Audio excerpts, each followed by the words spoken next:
Eleanor Whitmore did not scream. She did not weep. When her husband raised his glass in the candlelit hall and pulled another woman to his side, right there in front of 500 neighbors, Eleanor set her crystal glass down on the table so gently that it didn't make a sound. Then she walked out. Just like that. If you've ever been made to feel invisible by someone who once promised to see you stay until the very end. Subscribe to this channel and tell me in the comments, what city are you watching from tonight? The summer of 1818 came to Hargrove County, Virginia, the way summers always did, slow and heavy, draped in honeysuckle, and the particular stillness that settled over the hills before the heat broke in the afternoon. The fields were green and the creek ran clear, and if you stood on the upper gallery of Whitmore Hall and looked west, you could see all the way to the ridge where the Caldwell farm marked the edge of county land. Eleanor Whitmore had stood on that gallery every morning for 11 years. She knew exactly how the light fell across the tobacco rows at dawn. She knew the names of every family who sharecropped the lower fields, the ones whose roofs needed mending, the ones whose children came to the kitchen door in winter when things got thin. She knew which of the household staff stayed loyal, and which ones watched her husband's moods with more interest than her own. She knew things about Whitmore Hall that Richard Whitmore himself had never bothered to learn, because learning them required paying attention, and attention was something Richard had stopped giving her a long time ago. She had told herself for years that this was the nature of marriage among people of their standing. That love was something for novels and country girls, not for wives of prosperous men with names to protect. She had told herself that the coldness between them was simply the shape their life had taken, the way a river bends around rock not broken, just rerouted. She had been very good at telling herself things. The night of the Hargrove summer gathering was the last night she believed any of it.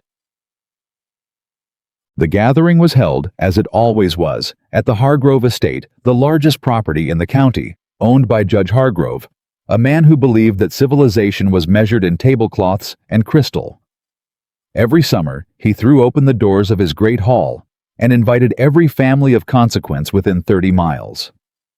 The guest list had not changed much in 20 years. The Whitmores were always near the top of it. Eleanor dressed carefully that evening. Not because she expected anything remarkable, she had stopped expecting remarkable things, but because she was the wife of Richard Whitmore, and the wife of Richard Whitmore presented herself properly. She wore the ivory and sage gown she had ordered from Richmond in the spring. She pinned her dark hair back with the pearl comb that had belonged to her mother. She looked as she always looked, like exactly what everyone expected her to be. Beside her in the carriage, Richard was quiet. That was not unusual. He had been quiet for months, a particular kind of quiet that she had learned not to press against the way you learned not to press a bruise. He stared out the carriage window with his jaw set, and his gloved hands resting on his knees, and Eleanor looked at her own hands and thought about the letter she had found 3 weeks ago. She had not yet decided what to do about the letter. She told herself she was still thinking. The Hargrove Hall was full when they arrived. Candles burning in great iron chandeliers overhead, the smell of beeswax and summer roses, the sound of 60 conversations layered one on top of another into something that felt like warmth, even when it wasn't. Eleanor recognized every face. The Mercer family near the door, the Langley sisters by the window, old Colonel Bryce, standing very straight, despite his bad hip, young Thomas Aldridge, trying to look important near the punch bowl. She smiled. She greeted people. She said the right things in the right order, the way she had been doing since she was 18 years old, and her mother had whispered to her on the morning of her wedding, "Be gracious, Eleanor. It costs you nothing and buys you everything." Richard moved through the room differently than she did. He was louder in the way men of his position were allowed to be loud, not vulgar, but large, taking up space, slapping shoulders, and laughing. The particular laugh that meant he was performing. Eleanor watched him from across the room and thought, "I have spent 11 years learning the difference between your real laugh and your performed laugh, and I am the only person in this room who knows there is a difference." She wondered if that was love or just archaeology. She was standing with Margaret Langley, half listening to something about the Langley eldest daughter's engagement, when she noticed the woman near the far window. She was young, Not scandalously young, perhaps 24, 25. Fair-haired, composed, wearing a gown that was just fashionable enough to be noticed without being gaudy. She was standing in the way women stand when they have been told where to stand and have been told to wait. Patient. Ready. Eleanor looked at her for 3 seconds. Then she looked at Richard. He was already looking at the woman. Not the way a man looks at a stranger. The way a man looks at someone he has been looking at for a long time in private and has finally allowed himself to look at in public. Eleanor recognized the shift in his face, the way she would have recognized her own name. The heat left her hands. Eleanor. Richard's voice cut through Margaret Langley's sentence like a knife through cloth. He had crossed the room. He was standing beside her now, and there was something in his posture, a straightness, a bracing, that she had seen before, only when he was about to do something he had already decided on, and did not intend to be talked out of. "Richard," she said. Her voice came out even. She was always even. "There's someone I'd like you to meet," he said. She followed him across the room. She did not know yet, she suspected, but suspecting and knowing are very different countries, and she had not yet crossed the border. The fair-haired woman turned when they approached. Up close, she was prettier than Eleanor had registered. Soft jaw, careful eyes, the kind of stillness that suggested either genuine calm or very good practice at appearing calm. She looked at Eleanor with something that was almost apology, and then looked away. "This is Miss Vivian Moore," Richard said. "How do you do?" Eleanor said. "Mrs. Whitmore." Vivian Moore's voice was low, careful. "It's a pleasure." And then Richard did not move away. He did not introduce her as an acquaintance or a neighbor or a friend of someone's cousin. He stood very still, and Eleanor felt the room beginning to pay attention, the way rooms do when they sense blood in the air, that collective held breath that precedes a scene. And she thought, he is going to do this here. He is actually going to do this here, in Judge Hargrove's hall, in front of every person in this county. Richard lifted his glass. His voice when he spoke was loud enough to carry. "Ladies and gentlemen," he said, "I'm grateful you're all here tonight because there's something I'd like to share." He paused, the pause of a man who has rehearsed his moment. "Miss Vivian Moore will be joining me at Whitmore Hall, as my intended companion. I felt it was right that the county should know." The silence that followed was the kind that has weight. Eleanor did not move. She was aware of 50 faces turning toward her.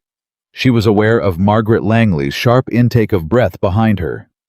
She was aware of the candle flames and the smell of roses and the precise coolness of the crystal stem between her fingers. She looked at Richard. He was not looking at her. He was looking at the room, at the audience, at the acknowledgement he had decided he required. She looked at Vivian Moore. Vivian Moore was looking at the floor. Eleanor set her glass down on the nearest table. The sound it made was almost nothing. "Thank you for introducing us," Eleanor said. Her voice did not shake. "Excuse me." She walked toward the door. She did not run. She did not weep. She did not make a sound that anyone could later describe with certainty. She simply walked with her back straight and her chin level past the Mercer family and the Langley sisters, and old Colonel Bryce and young Thomas Aldridge, past every face she had known for 11 years, and out through the great front door of Hargrove Hall into the summer night. Behind her, the room exhaled. None. The carriage was still waiting on the drive. Daniel, the driver, was half dozing on the box. He startled when he heard her step on the gravel.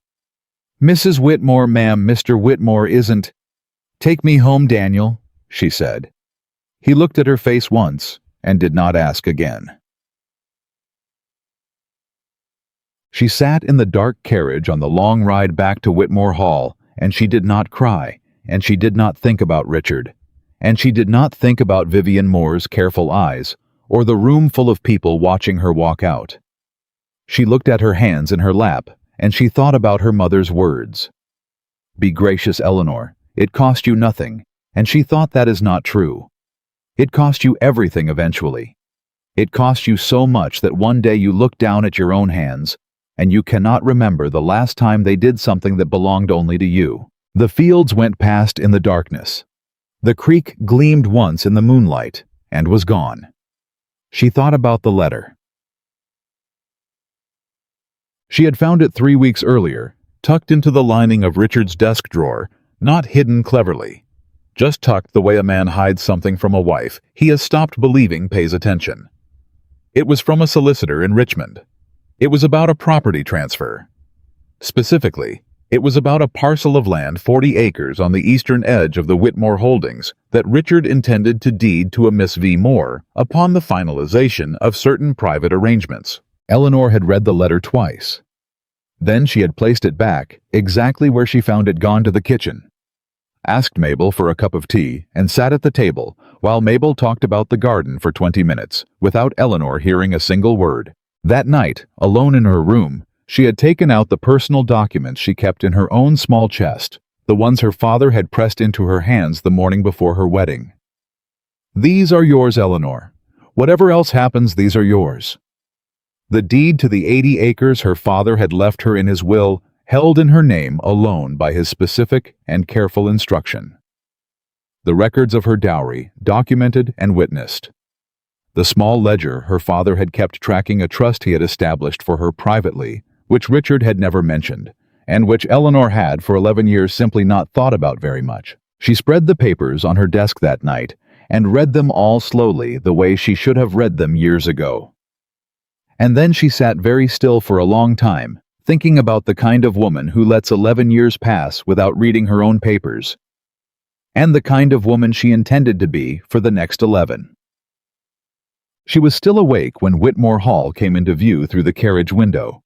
Its windows dark, its great outline against the summer sky, familiar and strange. At once, the way a place becomes strange when you begin to see it clearly for the first time. Daniel helped her down from the carriage at the front steps.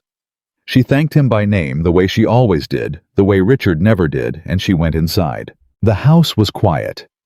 Mabel had left a lamp burning in the front hall. Eleanor carried it through the dark house, not toward her bedroom, but toward Richard's study, the room she had entered perhaps twice in 11 years without being invited. She set the lamp on his desk. She opened the drawer. The letter was still there. She did not take it. She did not need to take it. She had already copied every word of it 3 weeks ago in her own hand, and placed that copy inside her father's document chest, between the deed and the ledger, where it waited with the patience of a thing that had already decided its own purpose. She closed the drawer. She went upstairs. She sat at her dressing table and unpinned the pearl comb from her hair and set it on the cloth beside her brush. She looked at herself in the mirror for a long moment. The ivory and sage gown, the dark hair coming loose, the face she had been looking at for 34 years, the face that had stood in a room full of people tonight and not broken. "All right," she said to herself quietly in the empty room. She was not sure yet what she was agreeing to. But something had shifted in her chest that night, something that had been held very tightly for a very long time, and she had the peculiar sensation of a woman who has been gripping a ledge and has finally carefully chosen to let go. Not falling. Something different. Something that felt unexpectedly like the first breath after a long time underwater. Richard came home at 3 in the morning. She heard his boots on the front steps, heard the door, heard him pause in the hall below, perhaps seeing her lamp still burning, perhaps wondering. She heard him start up the stairs and then stop. And then she heard him turn and go down the hall toward the guest room.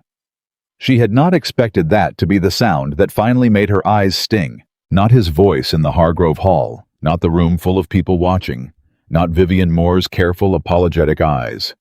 Just that sound, his footsteps stopping at the top of the stairs and turning away. The decision made in sound. The 11 years of their marriage closing like a book. She pressed her fingers to her eyes until the stinging passed.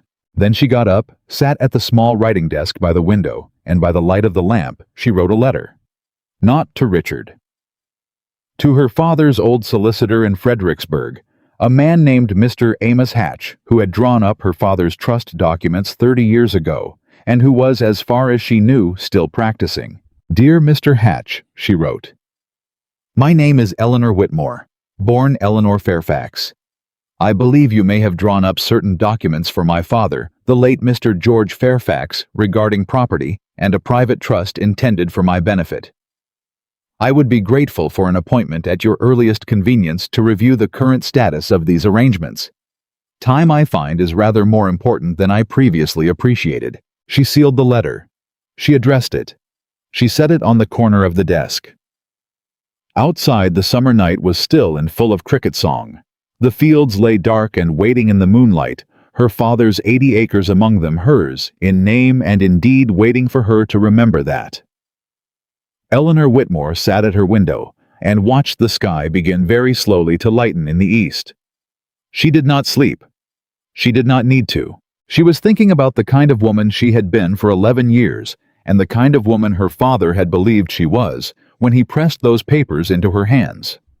And she was beginning slowly, carefully, the way a fire begins when the wood is finally dry enough to understand that those two women were not as different as she had been told. She had simply been very quiet for a very long time. She did not intend to be quiet much longer. The next morning, before the household fully woke, before Richard's door had opened, or the kitchen had come to life, or the field hands had moved out to the rows, Eleanor Whitmore dressed herself without the help of her maid, pinned her hair simply, and walked downstairs. She found Mabel in the kitchen, stoking the fire. "Good morning, Mabel," she said. "Mrs. Whitmore." Mabel looked at her the way people look when they've heard things and don't know whether to pretend they haven't. "You're up early, ma'am." "I am," Eleanor said. "I'd like coffee, please, when it's ready, and I'll be in the study." Mabel paused with the poker in her hand. "Mr. Whitmore's study, ma'am." "The estate study," Eleanor said. "The one with the land records." Mabel set the poker down. "Yes, ma'am." Eleanor walked down the hall. She opened the door of the small, dusty room that held the estate ledgers, the crop accounts, the tenant agreements, the deed records, the room she had passed for 11 years, as though it were someone else's business. She sat down at the old wooden desk. She opened the topmost ledger, and she began to read. The ledgers told a story that Richard had never intended her to read. Eleanor spent the first morning simply getting her bearings, learning the system, which was not a complicated one, but had been kept deliberately cluttered. Numbers crowded together on pages that should have been clean tenant names, abbreviated in ways that required a separate key Richard kept in his own study. She sent Mabel's youngest boy, Thomas, to fetch her a fresh ink pot and a stack of blank paper. She asked for her coffee to be brought to her at the desk. She did not go to breakfast. Richard came looking for her at 9:30. She heard his footsteps in the hall, the particular rhythm she had learned the way you learn weather.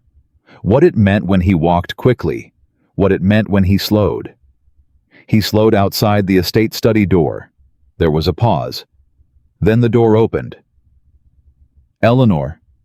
He looked at the desk, at the open ledgers, at the stack of notes she had already begun. His voice carried the particular quality of a man recalibrating. "What are you doing?" "Reading," she said without looking up. "Those are estate records." "Yes," she said, "they are." Another pause. She kept her eyes on the page. She heard him shift his weight. "We should talk," he said. "We should," she agreed. "But not right now. I'm busy." The silence that followed had texture to it. She could feel him deciding whether to press, whether to be angry, whether to apologize, whether to do nothing. She kept her finger moving along the column of figures and waited to see which man he would choose to be at 9:30 in the morning after the night they had both just lived through. He chose nothing. The door closed. Eleanor let out a breath so slowly it barely made a sound.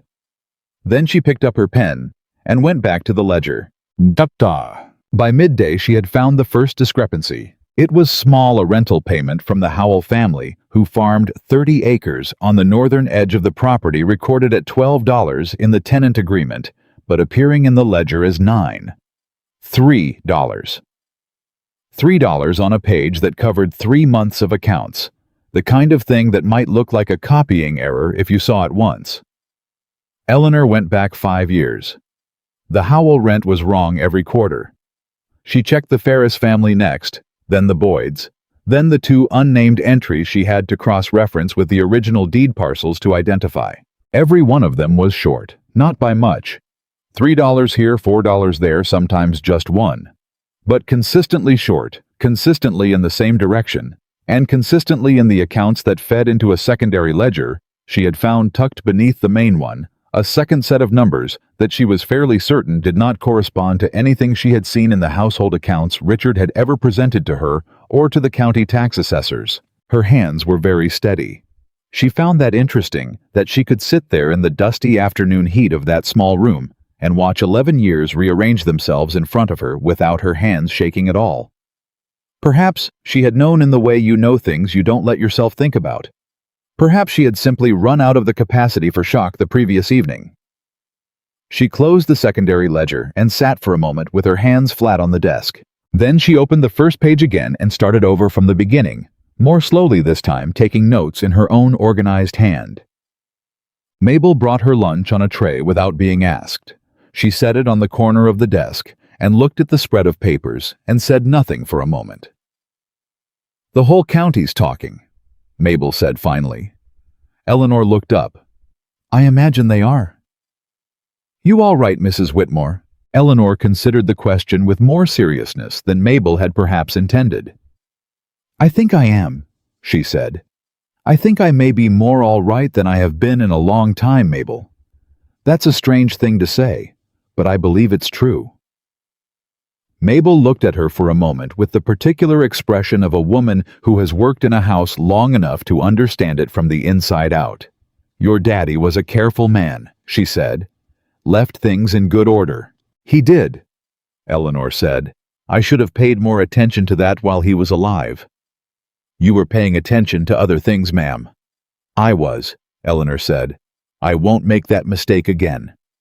Mabel nodded once in the way of a woman who had been waiting a long time to hear something of that nature, and left the room. Richard tried again that evening. Eleanor had moved back to the main sitting room. By then, her notes organized her questions, written out in the order she intended to address them, and she was reading the copy of Virginia property law that she had found on the lower shelf of the estate study, a document she suspected had not been opened in years based on the dust on its cover. When Richard came in and sat across from her, she looked up and waited. "I owe you an explanation," he said. "You do," she said. "Vivian." He stopped. Started again. "It's been going on for some time. I should have spoken to you privately before last night. That was—" He paused again in the way of a man searching for a word that might soften something irreducible. "That was not handled well." "No," Eleanor said. "It wasn't. I want you to know that I still have regard for you, Eleanor. That hasn't changed, and I have no intention of—" "Richard." She set the legal document down on her lap. "I'm going to stop you there because I think you are about to say something you believe is generous, and I'd rather we save both of us the time." She looked at him steadily. "I'm not interested in your regard. I'm interested in a clear accounting of the estate finances, a review of every tenant agreement in the last 10 years, and a meeting with Mr. Amos Hatch in Fredericksburg at your earliest convenience, by which I mean within the fortnight." His face changed. "Hatch. How do you know about Hatch?" "He managed my father's affairs," she said, "including certain arrangements my father made for my benefit, which I should have been attending to for a decade and haven't. I intend to correct that." Richard was quiet for a moment. She could see him processing, not just what she had said, but what it implied about what she might already know. "Eleanor," he said, and his voice had shifted, lost some of its performance. "What have you been doing in that study?" "Reading," she said. "I told you this morning." He stood up. He was not a violent man. She had never feared him in that way. But he was a man who was accustomed to being the one who ended conversations, and she could feel him searching for the angle that returned him to that position. "Those accounts are complex. There are things in there that require context." "Then you'll be able to provide it," she said pleasantly. "When we meet with Mr. Hatch." He left without another word. Eleanor listened to his footsteps go down the hall and up the stairs. Then she picked up the legal document again and found her place. 3 days after the Hargrove gathering, the visitors started coming. Not the kind of visitors who came to offer support, or not only those. Margaret Langley arrived on the second morning and sat in the front parlor and held Eleanor's hand and said, "My dear, we are all absolutely appalled," in the tone of a woman who was also absolutely riveted. Eleanor thanked her. Margaret stayed an hour and a half and gathered enough information to fuel a month of conversations. Eleanor told her nothing she didn't intend for the county to know, and everything she said was chosen with care. On the third day, Catherine Hargrove, the judge's wife, a woman of considerable social weight, came alone and without advance notice, which was itself a statement. Eleanor received her in the garden, where she had been inspecting the state of the kitchen plot that she had been told for years was managed by the groundskeeper, but which appeared on closer look to have been managed by no one in particular for quite some time. "I wanted to see you myself," Catherine said, "without the whole room watching." "I appreciate that," Eleanor said. Catherine looked at her for a long moment. She was 60-some years old, had survived 3 children and 2 business crises, and one very public scandal involving her husband, that Eleanor had been a teenager when it happened and still remembered. She had the eyes of a woman who had learned to read rooms the way sailors read weather. "You're not broken," Catherine said. It was not a question. "No, ma'am," Eleanor said. "Good," Catherine said. "Don't be. This county has a short memory for women who collapse, and a very long one for women who don't." She paused. "My husband is quite distressed about the whole business. He considers it a breach of the gathering's dignity. He'll be having a conversation with Richard." "That's not necessary. It's already necessary," Catherine said crisply. "What Richard did was a humiliation performed in my husband's house. That's not Eleanor Whitmore's problem alone. That's a Hargrove matter." She reached out and pressed Eleanor's hand briefly firmly, the way a woman presses a hand when she means it as more than politeness. "You have friends in this county, Eleanor. More than you perhaps know, because you've spent 11 years being too gracious to need them. Let yourself need them now." Eleanor pressed her lips together briefly against something that almost threatened to be tears, and then wasn't. "Thank you," she said. "Don't thank me," Catherine said. "Just don't hide in that house." She didn't hide. That was perhaps the thing that surprised the county most. They had prepared collectively in the way communities prepare for spectacle for Eleanor Whitmore to retreat behind the walls of Whitmore Hall and become the kind of woman who drew curtains and sent regrets and appeared only at church thin-faced and dignified in her suffering. That was the expected shape of the story. Wife humiliated in public. Wife withdraws. World moves on. Instead, on the 5th morning after the gathering, Eleanor hitched her own mare, a thing she had not done since before her marriage, and rode out to the Howell farm on the northern acreage. James Howell was in the yard when she arrived, a broad, cautious man in his 50s who had farmed that land since before Eleanor came to Whitmore Hall. He looked at her the way people had been looking at her all week, that particular combination of sympathy and uncertainty, not sure what version of the woman they were dealing with. "Mrs. Whitmore," he said, pulling his hat off. "Ma'am, wasn't expecting—" "I know," she said. "I'm sorry to come without notice. I wanted to look at the north fence line and talk to you about the lease terms." He blinked. "The lease terms?" "Your agreement was written in 1812, she said. 6 years ago. I've been reviewing the estate records, and I believe there may be some discrepancies in how the rent figures have been recorded versus what you've actually been paying. I'd like to understand that from your side." James Howell was quiet for a moment. He looked at her carefully, the way a man looks when he is deciding whether to trust something. "Come on inside, ma'am," he said. What James Howell told her sitting at his kitchen table with his wife Martha hovering in the doorway was careful and understated in the way of a man who had been made to feel powerless for long enough that he'd stopped expecting anything to change. But the substance of it was this: For 4 years, Richard Whitmore had been collecting the rent in person rather than through the estate manager, as had been the previous practice, and the amounts he collected did not always match the amounts that appeared in the ledger. If a tenant paid $10, sometimes the ledger showed 8.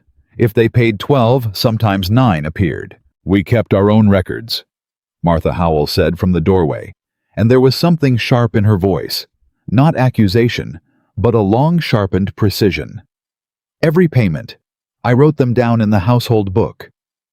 "Would you be willing to show me those records?" Eleanor asked. Martha Howell went to the shelf without another word. Eleanor sat at that table for 2 hours. When she left, she had a list. Names, dates, figures, not just the Howells, but others, because Martha Howell knew every family on those acres the way women know things when they have survived the same system together for years. She rode home with the list in her pocket, and her mind working in a way it had not worked in 11 years. Sharp, specific, useful. Like a tool taken down from where it had been hanging and put back to work. Richard found out she had gone to the Howell farm within the same day. She was not certain who told him someone always told him things that had always been true, but he came to her in the sitting room that evening with his composure strained in a way she had not often seen. "You went to the Howells," he said. "I did." "Eleanor, those are business matters. You don't have the full picture." "I have a clearer picture than I had last week," she said. "I'll have a clearer one still by the end of the month." "What you're doing..." He stopped, tried again. "If you take what you think you've found to Hatch, or to anyone in this county, you will create a situation that cannot be undone." "I know," she said. "I'm asking you not to do this." She looked at him steadily. "Are you asking me as my husband?" His jaw tightened. "Yes." "Then I'd ask you to remember," she said quietly, "that the role you performed in the Hargrove Hall last week significantly diminished your standing to make that request." She stood up, gathered her notes from the table. "I am going to meet with Mr. Hatch.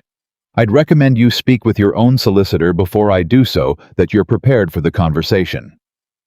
She walked past him toward the door. His voice stopped her. "Eleanor."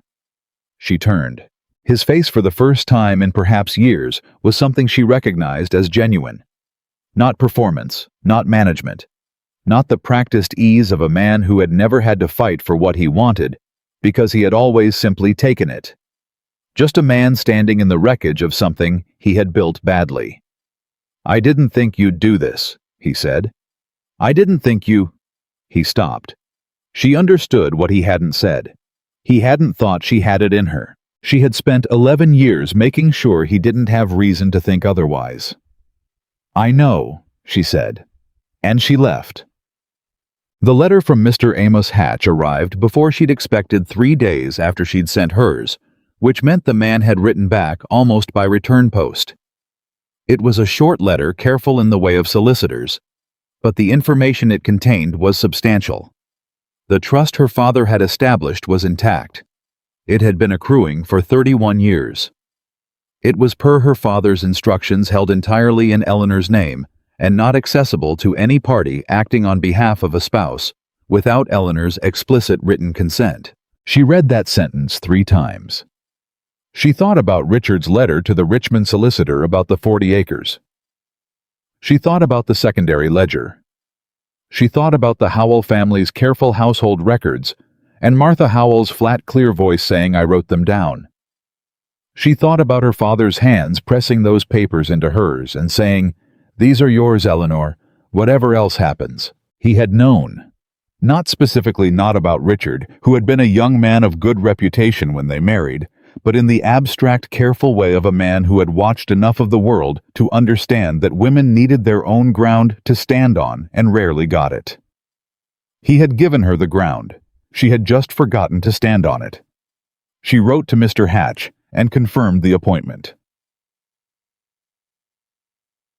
The county, meanwhile, had opinions. The county always had opinions. That was the nature of a small, prosperous, interconnected society, where information was currency, and a good story could sustain 3 dinner parties.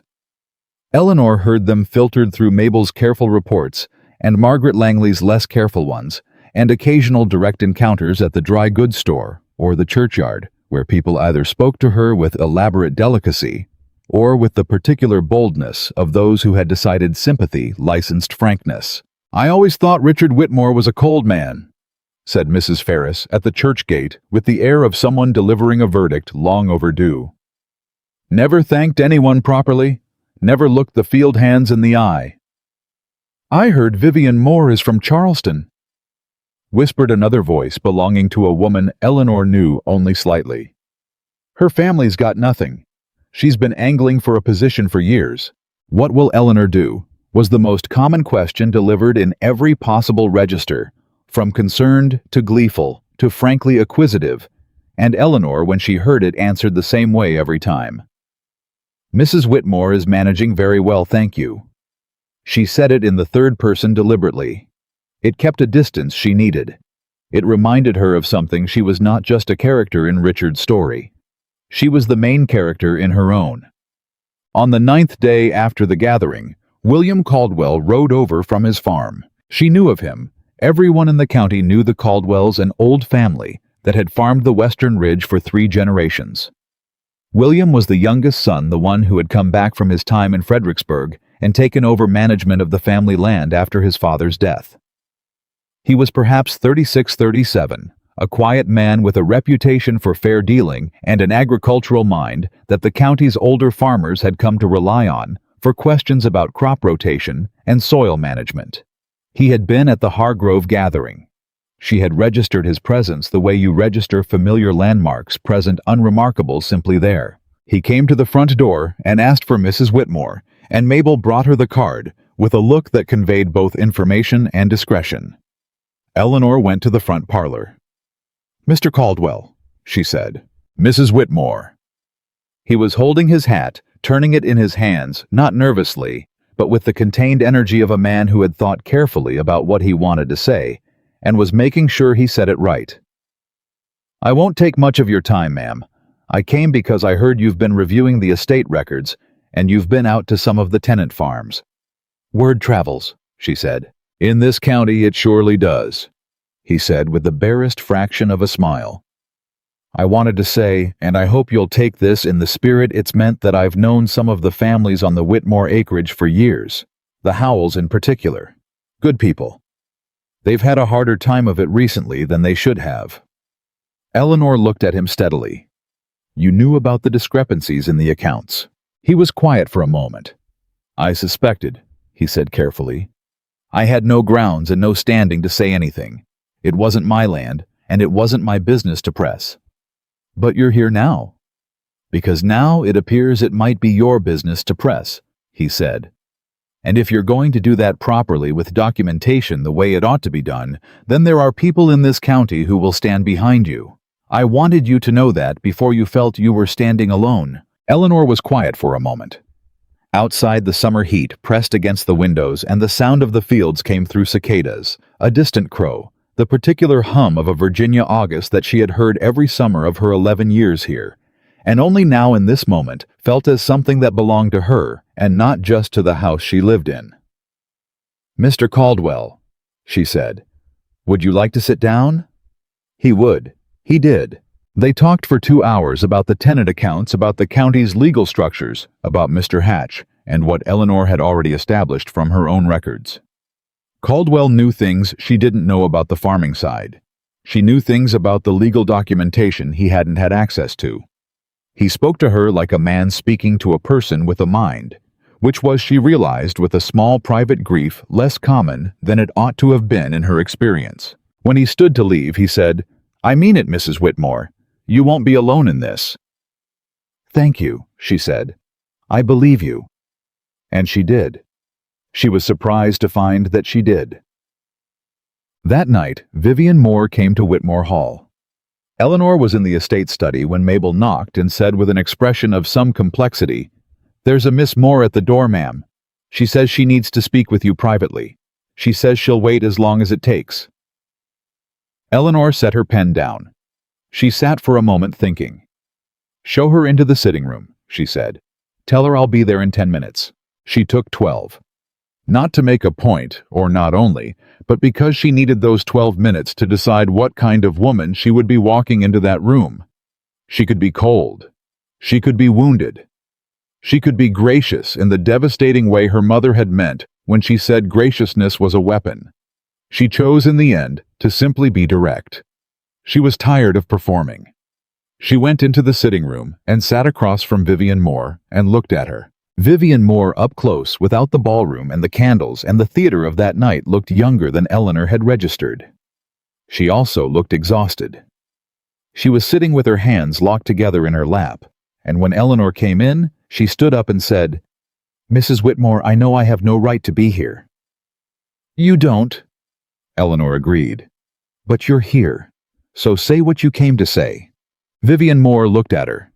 Her voice, when she found it was quieter than it had been in the ballroom, stripped of the careful composure she'd worn that night, like armor.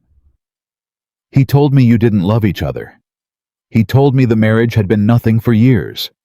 He told me you would, that you'd both agreed privately that—" She stopped. "I understand now that those things weren't true. Some of them may have been partially true," Eleanor said evenly. "The marriage has not been much for years.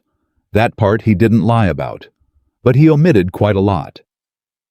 He said you had money of your own, that you'd be fine, that you'd be glad to be out of it. He said," Eleanor said carefully, "what it was useful for him to believe." Vivian Moore's hands tightened in her lap. "I'm not a fool," she said, and there was something raw in it. "I want you to know that. I understand I've been used. I understand what I looked like in that room. I understood it that night standing there, and I couldn't—" Her voice broke at the edge. "Recovered. I couldn't undo it by then." Eleanor looked at her for a long moment.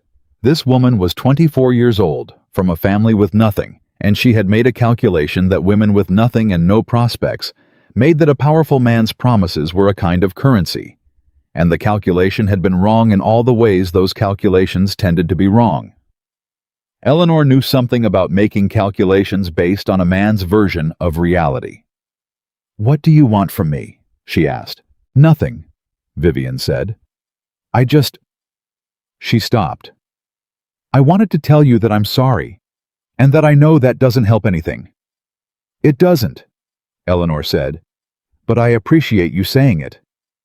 There was silence. The clock on the mantel ticked. Outside, the summer night sat heavy and dark and full of the sounds of the land.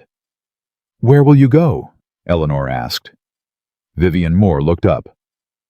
"My aunt in Petersburg. She'll take me in. I don't—" She paused. "I don't think I'm staying in Hargrove County." "Probably wise," Eleanor said. Vivian stood. She looked at Eleanor with an expression that was complicated in all the ways young women's expressions are complicated when they are beginning to understand the mechanisms of the world they live in and finding them deeply insufficient. "How are you so calm?" she asked. "How are you not—" "Furious," Eleanor said. "Yes, I am furious," Eleanor said simply. "I'm just also busy." Vivian Moore left. Eleanor sat alone in the sitting room for a while, with the clock ticking and the night pressing in and the week of reading and writing and talking and thinking arranged behind her like a country she had crossed without a map and found herself somehow on the other side of. She was angry. She was sad. She was underneath both of those things more awake than she had been in 11 years, and there was something else. Something small and new and stubborn that had no name yet, but felt when she pressed against it less like grief and more like ground, solid under her feet, her own. She got up. She went back to the study. She picked up her pen. There was still a great deal of reading to do. The morning Eleanor rode to Fredericksburg to meet Amos Hatch. Richard tried to stop her. Not physically, he was not that kind of man, and whatever else she had come to understand about him in the past 2 weeks, that had not changed. But he came downstairs while she was pulling on her riding gloves in the front hall, and he planted himself between her and the door with the particular stillness of a man who believes that presence alone constitutes an argument. "I'm asking you one more time," he said. "Don't go to Hatch." "I know you're asking," she said. "Step aside, Richard." "Eleanor, whatever you think you've found in those ledgers, I can explain it. If you give me the chance to explain it before you go to a solicitor, we can handle this privately. There doesn't have to be." "There already is," she said. "The moment you stood up in that hall and introduced Vivian Moore to 500 people, there already was. You made it public. I'm simply responding in kind." She looked at him. "Step aside, please."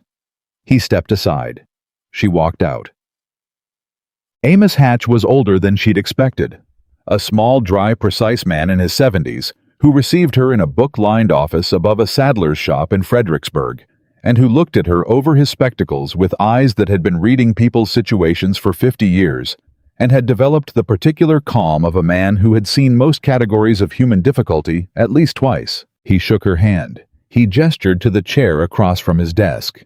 He said, "Mrs. Whitmore, your father spoke of you often. He was a man of considerable foresight."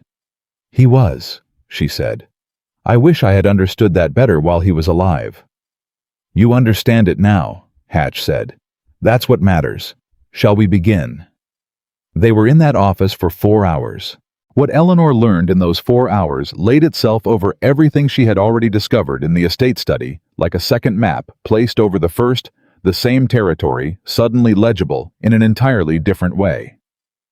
The trust her father had established was not simply a savings account waiting to be claimed. It was a structured legal instrument that her father, working with Hatch over the course of several years before his death, had designed specifically to be resilient against a husband's interference.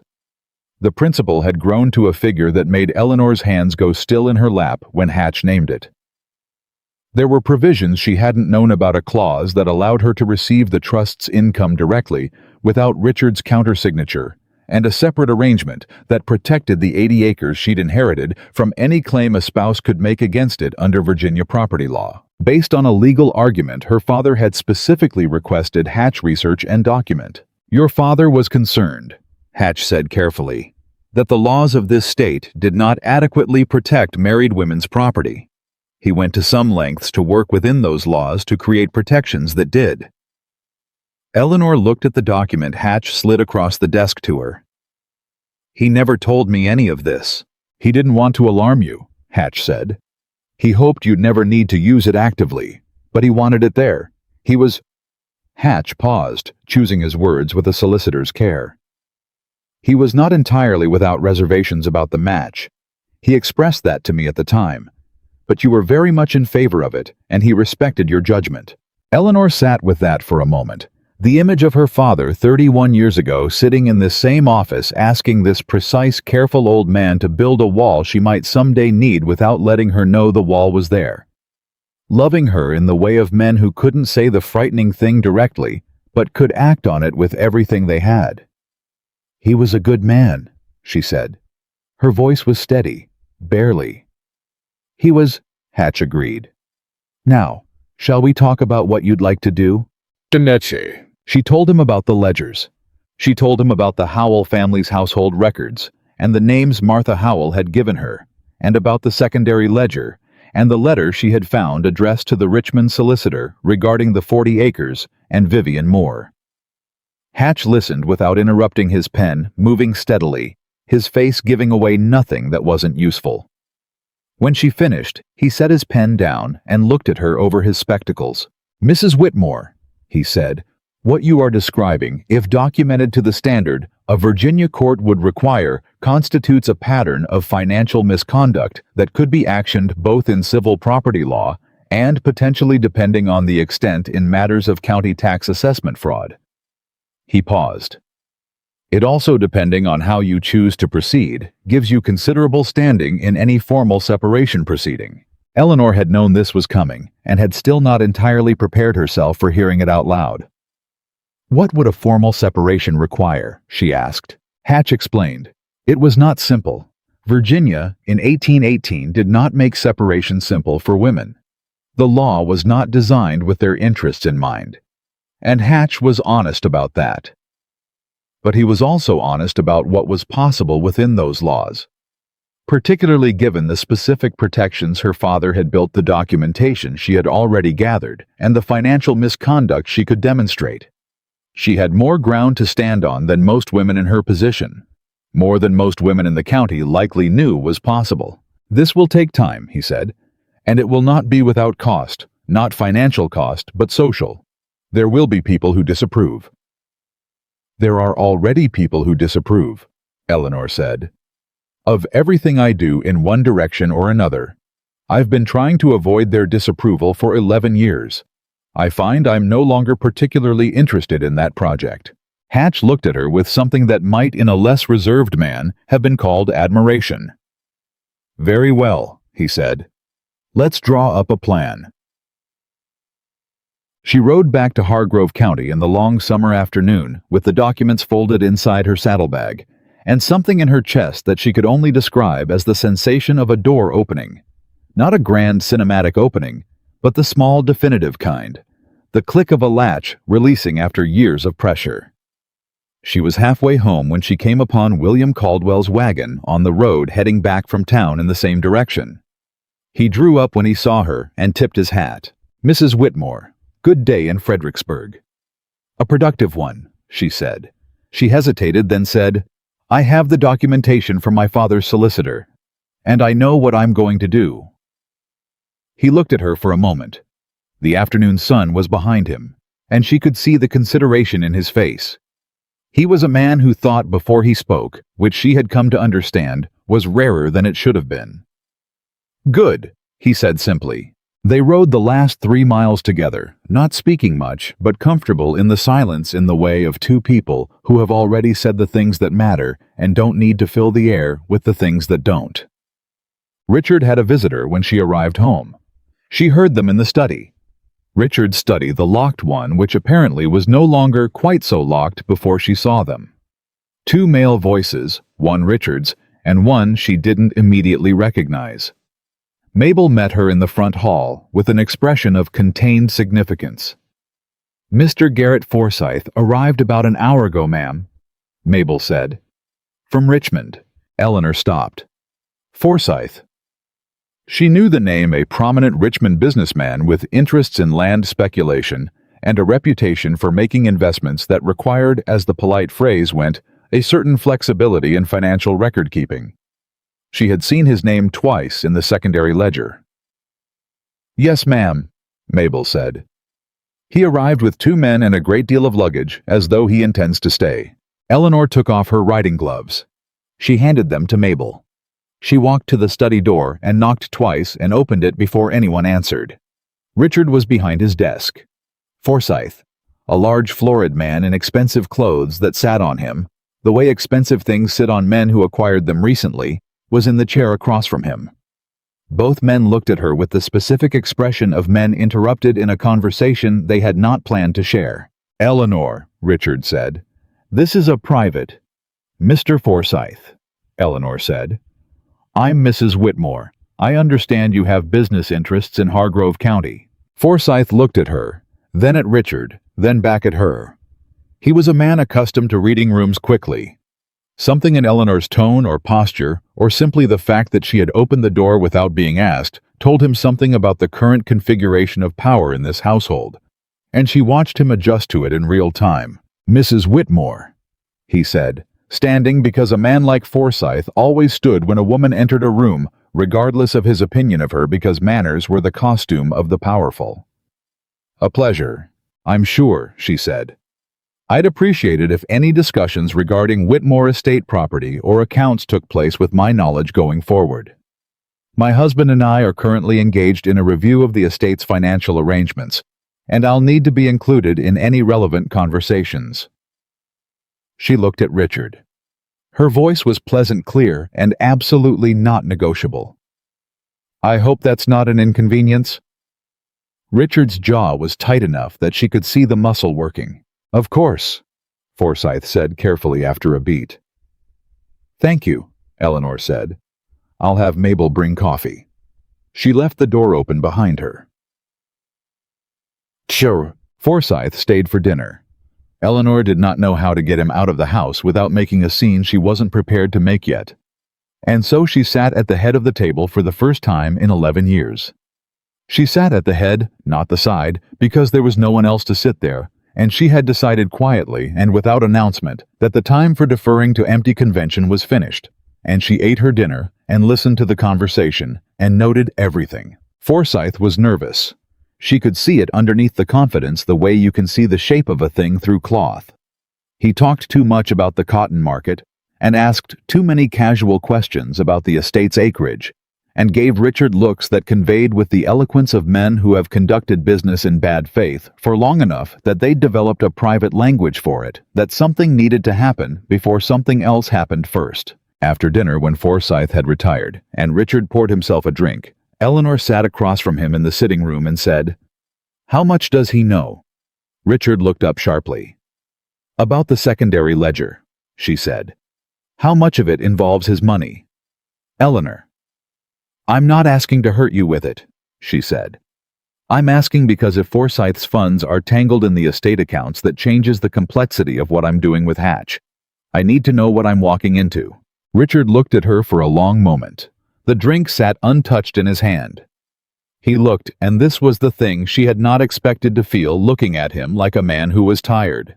Not angry, not strategic, not managing. Just tired in the way of someone who has been carrying a thing too heavy for too long and has begun to understand that it is going to put him down whether he is ready or not. "A lot," he said finally. "Forsyth's involved in a lot of it." "I see," she said. "Eleanor." His voice dropped. "If Hatch pursues this formally, if it goes to the county assessors, or beyond, it won't just be me. Forsyth has connections in Richmond. The kind that make things difficult for everyone involved." She looked at him steadily. "Is that a warning?"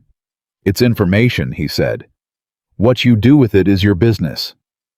"It has been my business for some time," she said. "I'm only just acting on it." She went upstairs. She did not sleep well, but she slept. Chansum. In the morning, Forsyth was gone. Mabel reported that he had ordered his luggage brought down before dawn and left in his carriage without breakfast. Richard, when Eleanor came downstairs, was in the estate study. Her estate study, the one she had been working in, sitting at the desk with a ledger open in front of him. He looked up when she came to the door. "He's gone to Richmond," Richard said. "He's going to try to move the money before Hatch can document the connection." Eleanor looked at him. "And you're telling me this because—" He closed the ledger, set his hands flat on the desk. "Because I have spent 2 weeks watching you do what you should have been allowed to do for years, and I am not." He stopped. The word he didn't say sat between them like something solid. Not ashamed. He was not, she thought, quite capable of the full weight of that yet. But something adjacent. Something that was perhaps the beginning of the distance between who he had been and who he might eventually become. "I'm not going to make it worse," he said. She considered him. The man she had married, the man she had been invisible beside for 11 years, the man who had stood in a candlelit hall and done the cruelest public thing she had ever had done to her, sitting at her desk with his hands flat and his pride in pieces, and something in his face that was for the first time she could remember simply honest. "I need to send a letter to Hatch this morning," she said. "I need to tell him about Forsyth and the Richmond account. Will you write down the specifics of what you know?" He looked at her. "That's going to be very bad for me." "Yes," she said. "I know." A long silence. "All right," he said. He wrote it down. She watched him. When he was done, he handed her the paper without ceremony, the way a man hands over something he knows he has to hand over and has decided to do cleanly. "Thank you," she said. She sent the letter with Mabel's boy before noon. The news about Forsyth reached Hargrove County before Eleanor had expected it to. 2 days later, Catherine Hargrove came again. This time not alone, but with her husband, Judge Hargrove, who was a large, deliberate man, who did not make social calls without purpose. They sat in Eleanor's front parlor, and the judge looked at her with the careful eyes of a man who had been told a number of things recently and was measuring what he knew against what he was seeing. "Mrs. Whitmore," he said, "I understand you've been in contact with Amos Hatch in Fredericksburg." "I have," she said. "He managed my father's affairs. I'm reviewing some estate matters." "I also understand," the judge said carefully, "that Garrett Forsythe left this county in some haste 2 mornings ago." Eleanor met his eyes. "I can't speak to Mr. Forsythe's schedule." The judge was quiet for a moment. Catherine beside him had the serenity of a woman who had watched her husband navigate difficult conversations for 40 years and had learned when to be silent and let him find his way. "Mrs. Whitmore," Judge Hargrove said, "I'm going to speak plainly because I think you're a woman who appreciates plain speaking. Garrett Forsythe has been involved in land transactions in this county for 6 years that I have had reason to find irregular but insufficient grounds to examine formally. If there is documentation in the Whitmore estate accounts or elsewhere that provides those grounds, that documentation would be of considerable interest to this county's legal administration." He paused. "I am not asking you to do anything improper. I'm simply making myself available." Eleanor looked at him, then at Catherine, who looked back at her with an expression of perfect, composed patience. "Judge Hargrove," Eleanor said, "I will make sure that Mr. Hatch knows you're available." The judge nodded once, with the gravity of a man who has just moved something important without appearing to move anything at all. "Very good," he said. Then, that evening, alone in the estate study after a day that had been longer and stranger than any she had lived in 11 years, Eleanor sat at the desk and allowed herself for the first time to feel the full weight of what was happening. Not just what she was doing, the papers, the letters, the careful strategic accumulation of documentation and alliance, but what it cost, because it did cost. She was not made of stone.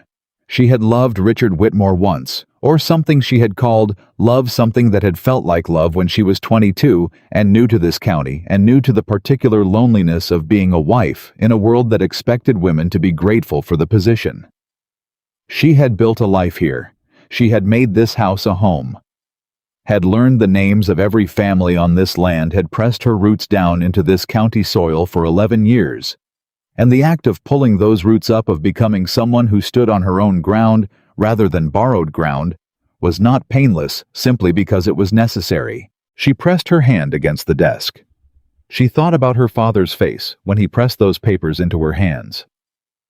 She thought about Martha Howell's flat, clear voice. She thought about Catherine Hargrove saying, "You have friends in this county, Eleanor, more than you know."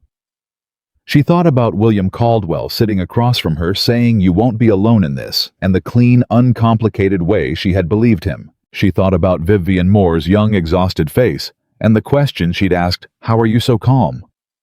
She wasn't calm. She had never been calm. She had been controlled, which was a different thing, and the difference was becoming clearer to her daily. Calm was peace. Controlled was management, the constant, exhausting maintenance of a surface that kept the truth of a thing from showing.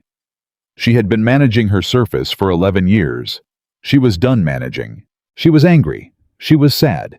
She was grieving something she couldn't quite name. Not Richard. Not the marriage exactly, but the woman she might have been if she had opened these ledgers 11 years ago and read her own papers and known what she was standing on. That woman. Those 11 years. She let herself feel it for a while. The grief had earned its time. Then she picked up her pen. The letter she wrote that night was not to Hatch and not to the judge. It was to the 4 families on the northern and western acreage, the Howells, the Ferrises, the Boyds, and the unnamed family she had finally identified as the Reeds, the ones whose rent payments had been improperly recorded for years, whose money had gone somewhere it should not have gone. She wrote to each family separately in her own hand. She told them she had reviewed the estate accounts. She told them she had identified discrepancies in the recorded payments. She told them she was working with a solicitor to establish the correct figures, and that she would be contacting each of them individually to discuss restitution for the amounts that had been misapplied. She wrote, "I am aware that the administration of this estate has not in recent years reflected the respect and fair dealing that your families deserve, and that I intend going forward to provide. I am sorry for the time it has taken to arrive at this point. I will not waste further time."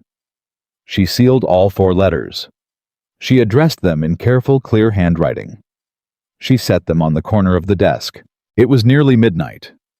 Outside, the summer heat had finally broken into something cooler, and the air coming through the window carried the smell of rain coming from the west, from over the ridge where the Caldwell farm sat quiet and dark. She was not the woman who had walked out of Hargrove Hall 11 days ago.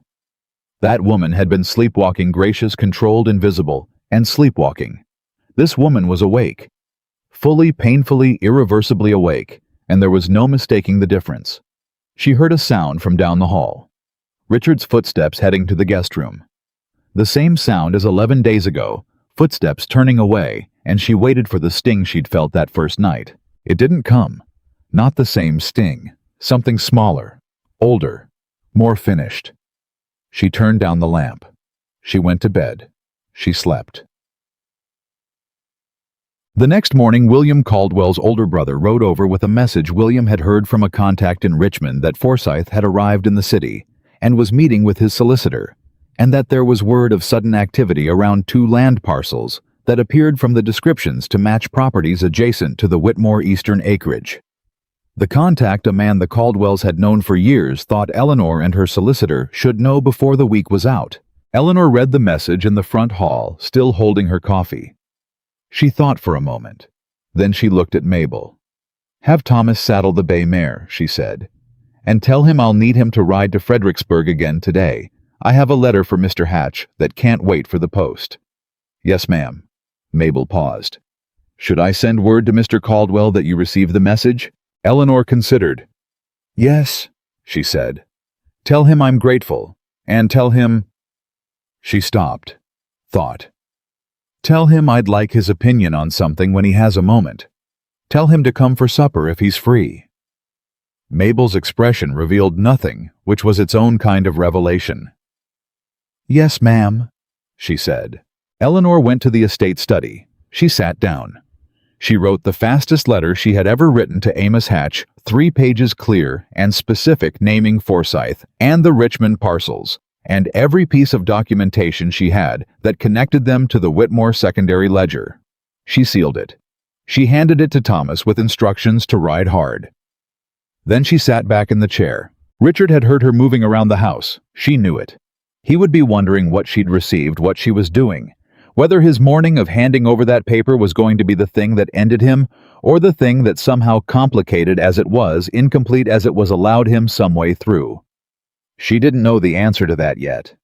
That was his work to do, not hers.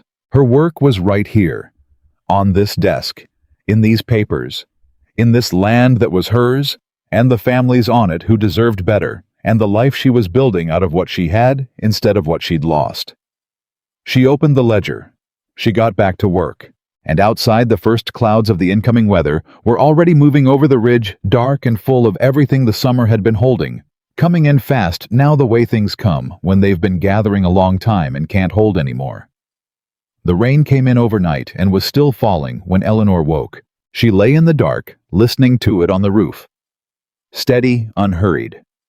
The kind of rain that had decided it was staying, and she thought about what Hatch had said at their last meeting 3 days ago, when she had ridden back to Fredericksburg with the letter about Forsyth and stayed to talk through the next steps. He had said, "Mrs. Whitmore, I want you to be prepared for the possibility that things move faster than you expect. When men like Forsyth feel cornered, they don't wait. They act." She had understood him. She had not entirely understood how fast could be. She dressed before dawn. She went downstairs. She found slipped under the front door a folded paper with no seal and no signature, just a set of figures.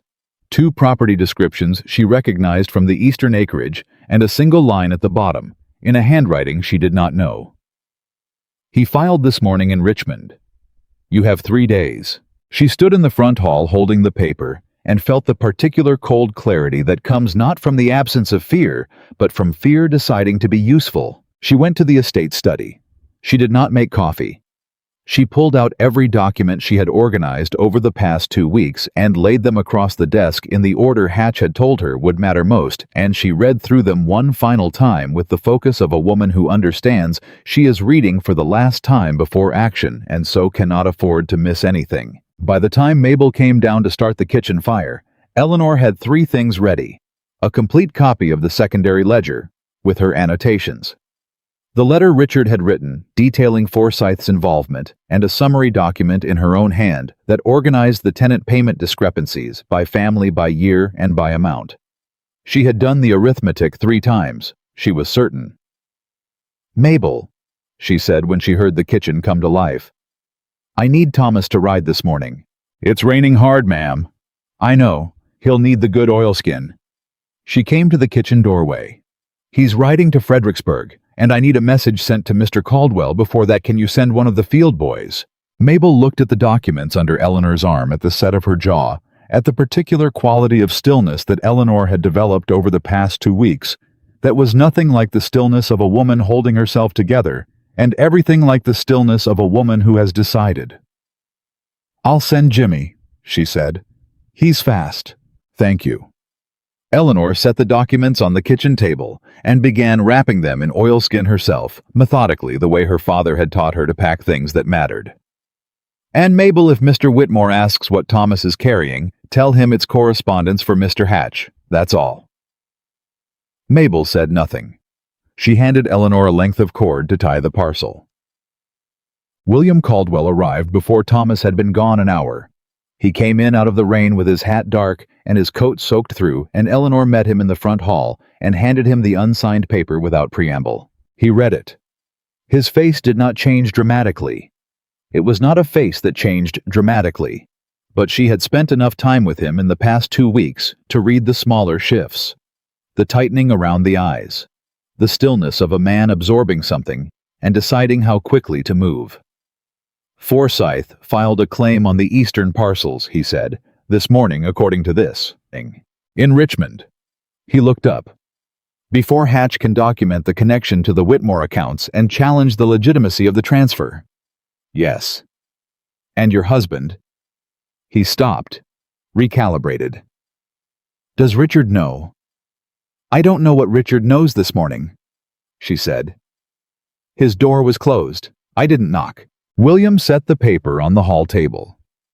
"Eleanor." He had dropped the formal address sometime in the past week, gradually, naturally, the way things drop when formality becomes a pretense neither person needs. If Forsyth gets those parcels recorded cleanly in Richmond, contesting, it gets significantly harder. Not impossible, but harder. "The documentation your father's solicitor has. I sent it this morning, everything. All of it." She met his eyes. "Hatch will have it before noon if Thomas rides hard." William looked at her for a long moment. "And if it's not enough, if Forsyth has someone inside the recording office, then we find out," she said, "and we deal with that. But I'm not going to hold back what I have because I'm afraid it might not be enough. That's not—" She stopped. Something in her chest was very tight and very clear at the same time. "That's not who I'm trying to be anymore." He nodded, once clean the way he did things. "All right," he said. "What do you need from me today?" "I need you to ride to Judge Hargrove," she said. "I need him to know what Forsyth has done before he hears it from anyone else. And I need him to understand that the documentation I've sent to Hatch includes information relevant to his own county investigation.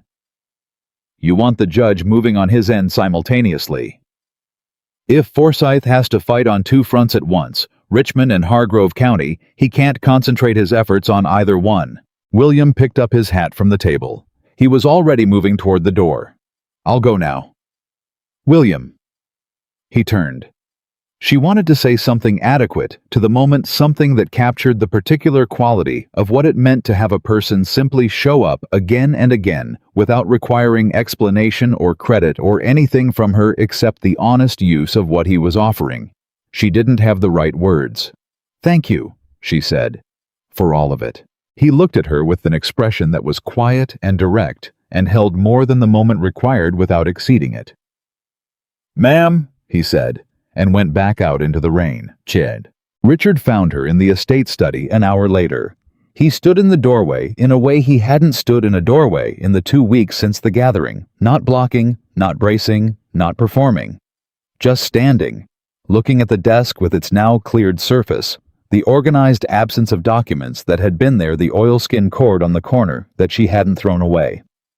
"You sent everything to Hatch," he said. "Yes." Including what you wrote." He came into the room and sat down in the chair across from the desk, the chair she'd put there for herself, but which felt in this moment appropriate for him. He sat forward with his elbows on his knees and his hands loosely linked, looking at the floor, and he was quiet for long enough that she almost spoke first. "Forsyth is going to be furious," he said. "He already is, I imagine. Eleanor." His voice had the texture of something that had been held under pressure for a long time and was now not breaking, but releasing. Slowly, like a fist opening finger by finger. "I need you to understand something. What I did, what I let happen with the accounts with Forsyth, with—" He stopped. "I told myself for a long time that the way things worked in this county was simply the way things worked, that everyone with property did similar, that it was business." He looked up at her. "I don't know when I stopped being a man I would have recognized at 20 and became the man who did those things, but I did. And I—" The word again, the one that cost him. "I'm sorry, for what was done to those families, for what was done to you. I'm sorry." Eleanor looked at him for a long time. She thought about what the right response was and found that there wasn't one clear right response. There was only the truth, which was complicated and not particularly clean. "I believe you," she said finally. "I believe you mean it now. Whether you meant it last month or last year, that's not something I can know. But right now, today, I believe you mean it." She paused. "That doesn't undo things, but it's not nothing." He nodded. He looked back at the floor. "What happens now?" "That depends on Hatch and on the judge and on how fast Forsyth moves in Richmond," she said. "But I think whatever happens with the legal proceedings, you and I need to have a different conversation. About the estate. About what comes next for both of us." He looked up. "You mean separation?" "I mean, whatever is honest," she said. "I don't want to perform a marriage. I haven't wanted that for a long time, and neither have you. What I want is a clear accounting, not just of the money, but of what this land is, who lives on it, what they deserve, and who is responsible for seeing that they get it."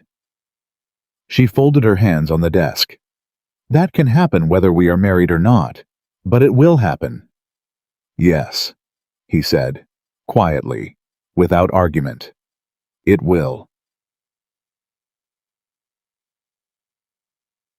The news from Richmond came on the third day in a letter from Hatch that Thomas rode back with in the afternoon, still damp from the road.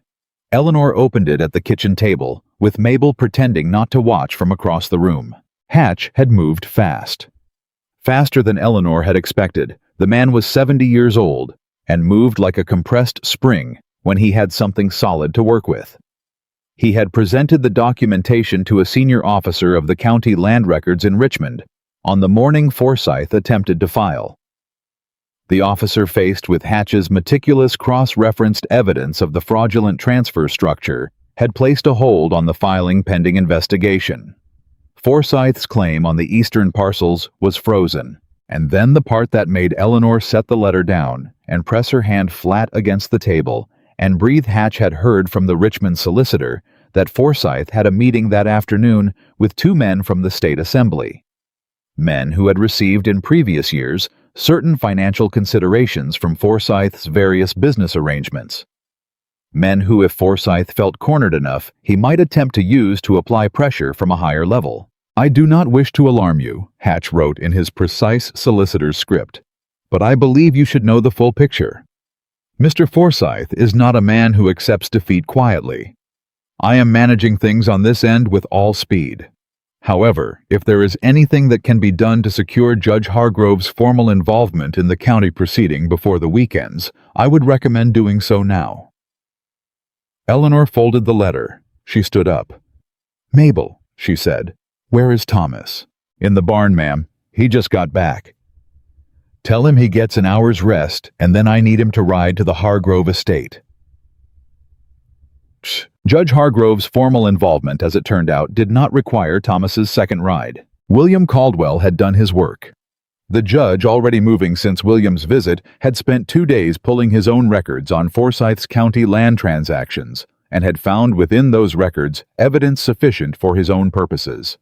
He arrived at Whitmore Hall that same evening, not in a social capacity this time, but in his official one, accompanied by the county clerk and a man Eleanor recognized as the county sheriff Thomas Briggs, who was a quiet, deliberate man she had always found reliable. Eleanor received them in the front parlor. Richard came down when he heard the carriage and stood in the doorway, and she looked at him once, and he came and sat beside her without being asked. It was the first time they had sat beside each other for anything other than performance in perhaps 3 years. Judge Hargrove set a folder of documents on the table between them and said, "Mrs. Whitmore, Mr. Whitmore, I am going to speak plainly because I think we've all had enough of speaking carefully." He looked at Richard. "Mr. Whitmore, the documentation your wife has provided to Amos Hatch, combined with what my office has compiled independently, constitutes sufficient evidence for a county investigation into Garrett Forsyth's land dealings in this jurisdiction. There is also sufficient evidence for a review of certain estate account irregularities." He paused. "You are not at this stage the subject of a criminal proceeding, but your full cooperation with this office's investigation is not optional. Do you understand?" Richard said, "I understand." "Good." The judge looked at Eleanor. "Mrs. Whitmore, your documentation was exemplary. I want you to know that. The organization, the cross-referencing with the tenant family's own records, it made the difference between something we could act on and something we couldn't." "I had a good teacher," Eleanor said. "My father kept careful records. I should have been paying attention for longer." "You're paying attention now," the judge said. "That's what counts." Sheriff Briggs, who had said nothing, looked at her, then with the particular expression of a man who is quietly revising his assessment of someone. She was accustomed to that expression by now. She was learning not to be irritated by the revising and simply grateful for the arrival. Forsyth came back to Hargrove County 2 days later, and Eleanor heard about it from 3 separate sources before she'd finished breakfast. He arrived with his 2 men checked into the county's only inn, and within an hour had sent a note to Whitmore Hall requesting a meeting with Richard. Eleanor intercepted the note not dramatically, not by scheme, but simply because she was in the front hall when Mabel brought it in, and she read it before she handed it to Richard, which she had decided was something she had the right to do. "He wants to talk to you," she said, handing Richard the note. "Without me." Richard read it. His face did the thing it had been doing for a week, now that careful recalibration, the man trying to figure out which version of himself to be. She could see him weighing it. Forsyth, the money, the years of arrangement, against what he had written and handed to her and sent to Hatch. "What do you think I should do?" he asked. It was the first time in 11 years he had asked her that about something that mattered. She took a moment to appreciate the strangeness of it. "I think you should meet with him," she said. "And I think you should take nothing he offers and agree to nothing he suggests. And I think you should come back and tell me everything he said." Richard looked at her. "You don't trust me." "I trust you today more than I trusted you 3 weeks ago," she said honestly. "That's real. But we're not at the end of this yet, and I'm not going to pretend trust is fully restored because you wrote one letter and said you were sorry. That's not how it works." He absorbed that. It landed the way truth lands when a person has gotten past the place where they can pretend otherwise. "No," he said. "I suppose it isn't." "Go meet with him," she said, "and come back and tell me." Boo! He was gone for 2 hours. When he came back, he was pale in a way she hadn't seen before. Not the pallor of shame or anger, but of something more fundamental. He came into the estate study where she was working and sat down and said without preamble, "Forsyth offered me money to pull the documentation from Hatch's office. A significant amount. Enough to, he said, it would be enough to settle any county claim and leave a clean slate." Eleanor set her pen down. And I told him it wasn't possible, that the documentation was no longer exclusively in my control." He looked at her. "Which is true." "Yes," she said, "it is." He didn't take that well. Richard leaned back. He looked exhausted in a way that had nothing to do with sleep. He said he would make sure the county understood that I was the primary party in the account irregularities, that he would make himself a witness against me if it came to a formal proceeding. Eleanor looked at him steadily. Would that be true? Partly, he said. He knew what was being done. He benefited from it, but he didn't initiate every instance. A pause. I initiated enough of them that his testimony would still be damaging. All right, she said. All right? His voice was raw. Eleanor, if Forsyth testifies against me if this goes to a formal county proceeding, I could lose the land. Everything beyond your father's acreage. The house. I know, she said. You know? He stared at her. And you're all right. She looked at him, really looked at him the way she had stopped looking at him years ago because looking had hurt too much, and pretending not to see had been easier. She saw a man who had made choices she couldn't excuse, and some she could almost understand, and who was sitting across from her now with nowhere left to hide, and who had written that letter and handed it over and gone to that meeting and come back and told her the truth. Richard, she said, I am not going to tell you that you won't lose things. I think you might. I think some of what happens next is going to be very hard, and I can't protect you from it, and I'm not going to try. She paused. But I am going to make sure that whatever comes out of this for the families on this land for the county for me is honest. That's what I can promise. He was quiet for a long moment. That's more than I deserve, he said. Probably, she said. But it's what I have. Forsyth made his move 2 days later, and when he did, it was not the move Eleanor had prepared for. He went not to the county court and not to Hatch's office, but to the social architecture of Hargrove County, the invisible but load-bearing structure of reputation and relationship that Eleanor had spent 11 years learning to read. He went to dinner at the Mercer House and spoke to 3 of the county's most prominent landowners and told them a version of events in which Richard Whitmore was a man who had been manipulated by his wife's ambition into turning over private business records to a solicitor, for purposes that were in Forsyth's telling more about Eleanor's personal agenda than any genuine concern for tenant welfare. Eleanor heard about it the next morning from Margaret Langley, who came to the door before 10 o'clock with her bonnet slightly askew and her expression carrying the specific weight of someone delivering intelligence she knows is urgent. He's saying, Margaret reported, settling herself in the parlor chair with the focus of a woman who has been waiting for exactly this kind of significant moment her entire social life. That you engineered the whole thing. That you used the Hargrove humiliation as a pretext to seize control of the estate accounts and manufacture evidence against your husband's business partner. He's saying Richard is a victim in this. Eleanor absorbed this.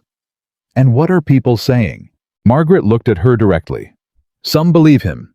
The ones who always distrusted women with opinions, and you know who they are as well as I do. But most, she paused, most of them remember what you've been doing for the past 3 weeks. Riding out to the tenant farms, meeting with those families, writing those letters. Margaret set her hands on her knees with decision. Martha Howell told her neighbor what was in your letter to them, and that neighbor told 2 others. This county talks, Eleanor, you know that better than anyone, and what it's been saying about you is not what Forsyth thinks it's been saying. Eleanor looked at her. What has it been saying? Margaret smiled. Not the social smile, not the performing smile, but the small, genuine one she kept for moments that actually mattered.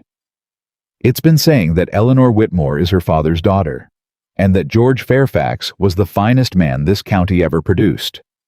Eleanor pressed her lips together, said nothing for a moment. Thank you, Margaret. Oh, don't thank me, Margaret said. I've been waiting for you to wake up for 6 years.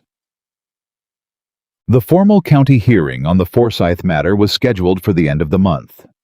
Hatch came from Fredericksburg and stayed 3 days working at Eleanor's kitchen table, with documents spread between them, and Mabel providing coffee at intervals and asking no questions.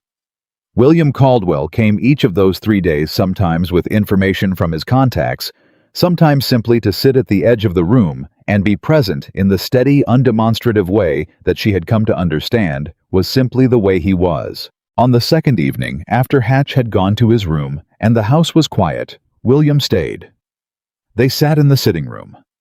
The rain had finally stopped, and the summer night was clean and cool through the open window, and Eleanor had not realized how tired she was until she sat down and the silence settled around them, and she felt the full weight of 3 weeks pressing into her shoulders all at once. "You should sleep," William said. "I will," she said. She stopped, turned the thought over. "I keep thinking about the woman I was 3 weeks ago. The one who sat in that hall and set her glass down and walked out. I keep thinking she didn't know. She had no idea what she was walking toward. She just walked." "That took more courage than anything that came after," William said. She looked at him. "Why?" "Because afterward you had a plan. You had papers and documents and Hatch and a purpose. When you walked out of that hall you had nothing, just the decision." He looked at her steadily. "That's the harder walk." She was quiet for a moment. Outside, a nightbird called once and fell silent. "William," she said, "what are you doing with all of this, with me?" She held his gaze. "You didn't have to do any of it. You came the first time and I could have sent you away and it would have been within the normal order of things. But you kept coming." He considered that. He was always careful with words, using them like a man who understood they had weight. "I've known you were capable of this for years," he said finally. Not the accounting and the legal work specifically, but this. The fact of you. I've watched you manage that house and those people and that land from a distance for a long time, and I've thought more than once that it was a waste. Whatever arrangement you had with Richard was a waste of what you actually were." He paused. "I came because I wanted to be useful to something that wasn't a waste." The night was very quiet. "That's the most practical declaration anyone has ever made to me," Eleanor said. Something shifted in his expression, slight but real. "I'm a practical man." "You are," she said. "I find I like that." He said nothing more. Neither did she. But the shape of the room had changed, and they both knew it, and it was not an uncomfortable thing to know. The hearing came. Eleanor sat in the county courthouse with Hatch at her left and William Caldwell 2 rows back, and she watched Garrett Forsythe walk in with his Richmond solicitor and his 2 men and his 40 years of practiced confidence, and she felt nothing that surprised her. She had expected to feel more fear, perhaps, or the particular cold that comes before something decisive. Instead, she felt clear, focused, certain of what she knew and prepared for what she didn't. Forsythe looked at her once across the room. His expression was the expression of a man who had built his life on the assumption that women in difficult situations folded. She met his eyes and did not look away, and she watched him recalibrate with the particular discomfort of a man finding that the thing he counted on is not where he left it. Judge Hargrove called the hearing to order. The Hatch presented. He was extraordinarily precise, organized, unfailingly clear, the 50 years of professional economy in his presentation, making even complex financial documentation accessible to every man in that room. He laid the secondary ledger beside the primary. He laid Eleanor's tenant records beside the Howell family's household book. He presented the letter from the Richmond solicitor, the documentation of the frozen land filing, and the financial history of Forsythe's relationship with the Whitmore estate accounts going back 5 years. Forsythe's solicitor objected 3 times. Judge Hargrove sustained none of them. When Forsythe himself was called to speak, he gave the performance Eleanor had expected, smooth, confident, a man well practiced at the particular art of making his version of events sound like the only reasonable one. He spoke about business arrangements and county custom and the complexity of estate management and the way certain figures in ledgers could appear to the uninformed eye as irregularities, when in fact, Mr. Forsythe. Judge Hargrove's voice cut through the middle of a sentence with the quiet authority of a man who had been a judge for 22 years and had heard every version of everything. I have before me a document signed by Mr. Richard Whitmore, detailing the specific structure of the arrangement between yourself and the Whitmore estate accounts. I have before me the Howell family's household payment records spanning 6 years cross-referenced against the estate ledger. And I have before me a sworn statement from the Richmond Land Records Office confirming that your filing this month was made following the pattern of at least 3 previous transfers using accounts with documentation irregularities traceable to the Whitmore secondary ledger. The judge looked at Forsyth over his spectacles with the calm of a man who has stopped being impressed by smooth men a long time ago. I am not looking for your interpretation of these documents. I am going to ask you a direct question, and I would encourage you to answer it directly. The room was absolutely still. Eleanor sat straight in her chair and breathed. And across the room, for the first time since she had seen him in Whitmore Hall's sitting room, playing the confident guest, Garrett Forsyth, looked like what he actually was, a man out of road. Forsyth answered the judge's question.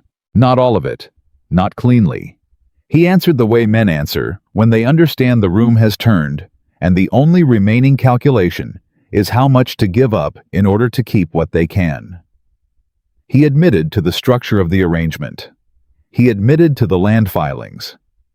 He attributed the ledger discrepancies to Richard's management and characterized his own role as that of a passive beneficiary, a man who received what was offered without examining the method of its offering too carefully. It was a careful, practiced partial truth, and everyone in that courthouse who had been alive long enough to watch a powerful man maneuver understood exactly what it was. Judge Hargrove let him finish. Then he looked at Hatch. Hatch stood up. He was 70 years old and 5 feet 7 inches, and he had the courtroom presence of a man who understood that precision was its own form of power. He set one document on the table in front of the judge, a single page, and said, "Your Honor, this is a letter written by Mr. Forsyth to the Richmond solicitor in March of this year in his own hand, detailing the specific mechanism by which tenant rental payments would be redirected through the secondary account before appearing in the primary estate ledger." The letter uses Mr. Forsyth's own terminology. It was retrieved from Mr. Hatch's files, where it was deposited by George Fairfax, 11 years ago, placed there at Mrs. Whitmore's father's request, when Mr. Fairfax became aware of a preliminary arrangement between his son-in-law and Mr. Forsyth, and wished to have a record of it held independently. The room did not gasp. It was too stunned for that. It made the kind of silence that comes after something lands that nobody saw coming, the silence of 50 people recalibrating simultaneously. Eleanor felt the air leave her body. Her father had known. Not later.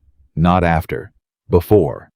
He had known before the marriage was. A year-old had obtained documentation, had held it in trust with Hatch for 11 years, waiting perhaps to see if it would be needed, perhaps hoping it never would be. Certainly ensuring that if Eleanor ever needed it, it would be there. She pressed her hand flat against her knee under the table and breathed. Forsyth's solicitor was on his feet. Forsyth himself had gone the color of old ash. The partial truth he had been so carefully constructing collapsed in the space of 30 seconds, and Eleanor watched it fall with the particular feeling of a woman who has been carrying something very heavy for a long time and has just been told she can set it down. "Your Honor," Hatch said, sitting back down with the composure of a man who has known for a week that this moment was coming and has simply been waiting for the right time to place it. "I believe we can proceed." Tad. The hearing lasted another 3 hours. Eleanor sat through all of it. The presentation of evidence, the formal objections, the careful legal language that translated human damage into procedural categories. She sat through Forsyth's solicitor arguing jurisdiction, and Hatch dismantling the argument with the efficiency of a man taking apart a badly built fence. She sat through Richard's written testimony, being read into the record his name said aloud in that room, in connection with things that would follow him for a long time. And she felt something complicated and real about that. Not satisfaction, not pity. Something in between that didn't have a clean name. When it was over, and Judge Hargrove had announced that the matter would be referred to the State Assembly's Oversight Office, and that all Forsyth's county land holdings would be frozen pending investigation. Eleanor stood up, and her legs were steadier than she had expected. Hatch was beside her immediately. "Well done," he said quietly, which from Amos Hatch was the equivalent of a standing ovation. You had the letter the entire time, she said. Your father gave it to me in 1807, he said. He said, hold this until Eleanor asks for it, or until it becomes necessary. For 11 years it was neither. He looked at her over his spectacles. I'm glad it became necessary before anything worse happened. Why didn't you tell me about it when I first came to see you? Because, he said carefully, I wanted to see what you would build on your own before I handed you the foundation your father had already laid. He believed you were capable of it. I wanted to be sure you knew you were capable of it. He paused.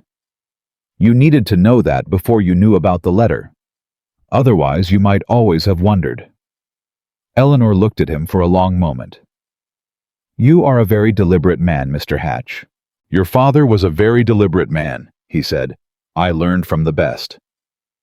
William was waiting outside.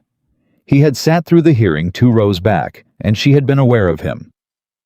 The way you are aware of solid things, when the ground is uncertain, not looking directly, but knowing exactly where.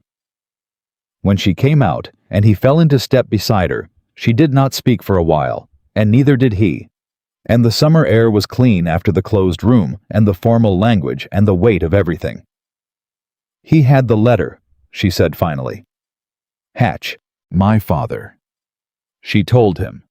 She watched his face as she did the absorbing the adjustment the moment of understanding what it meant.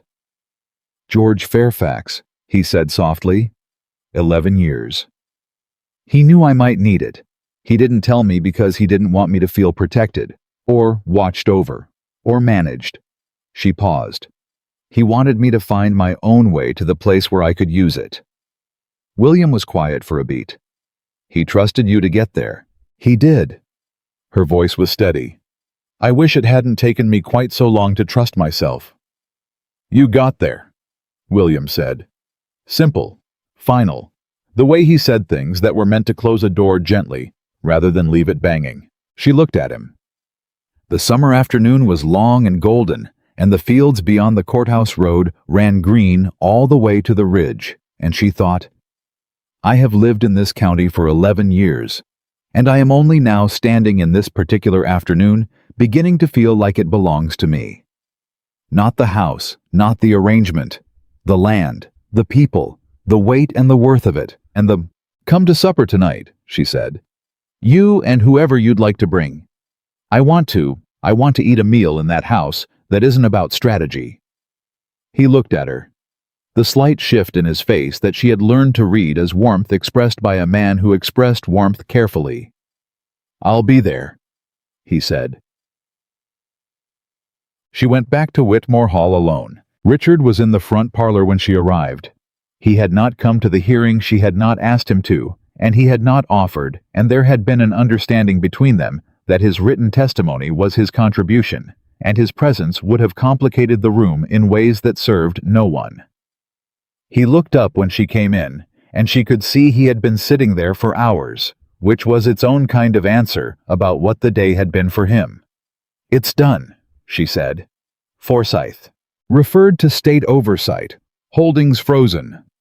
She sat down across from him. Your testimony was read into the record.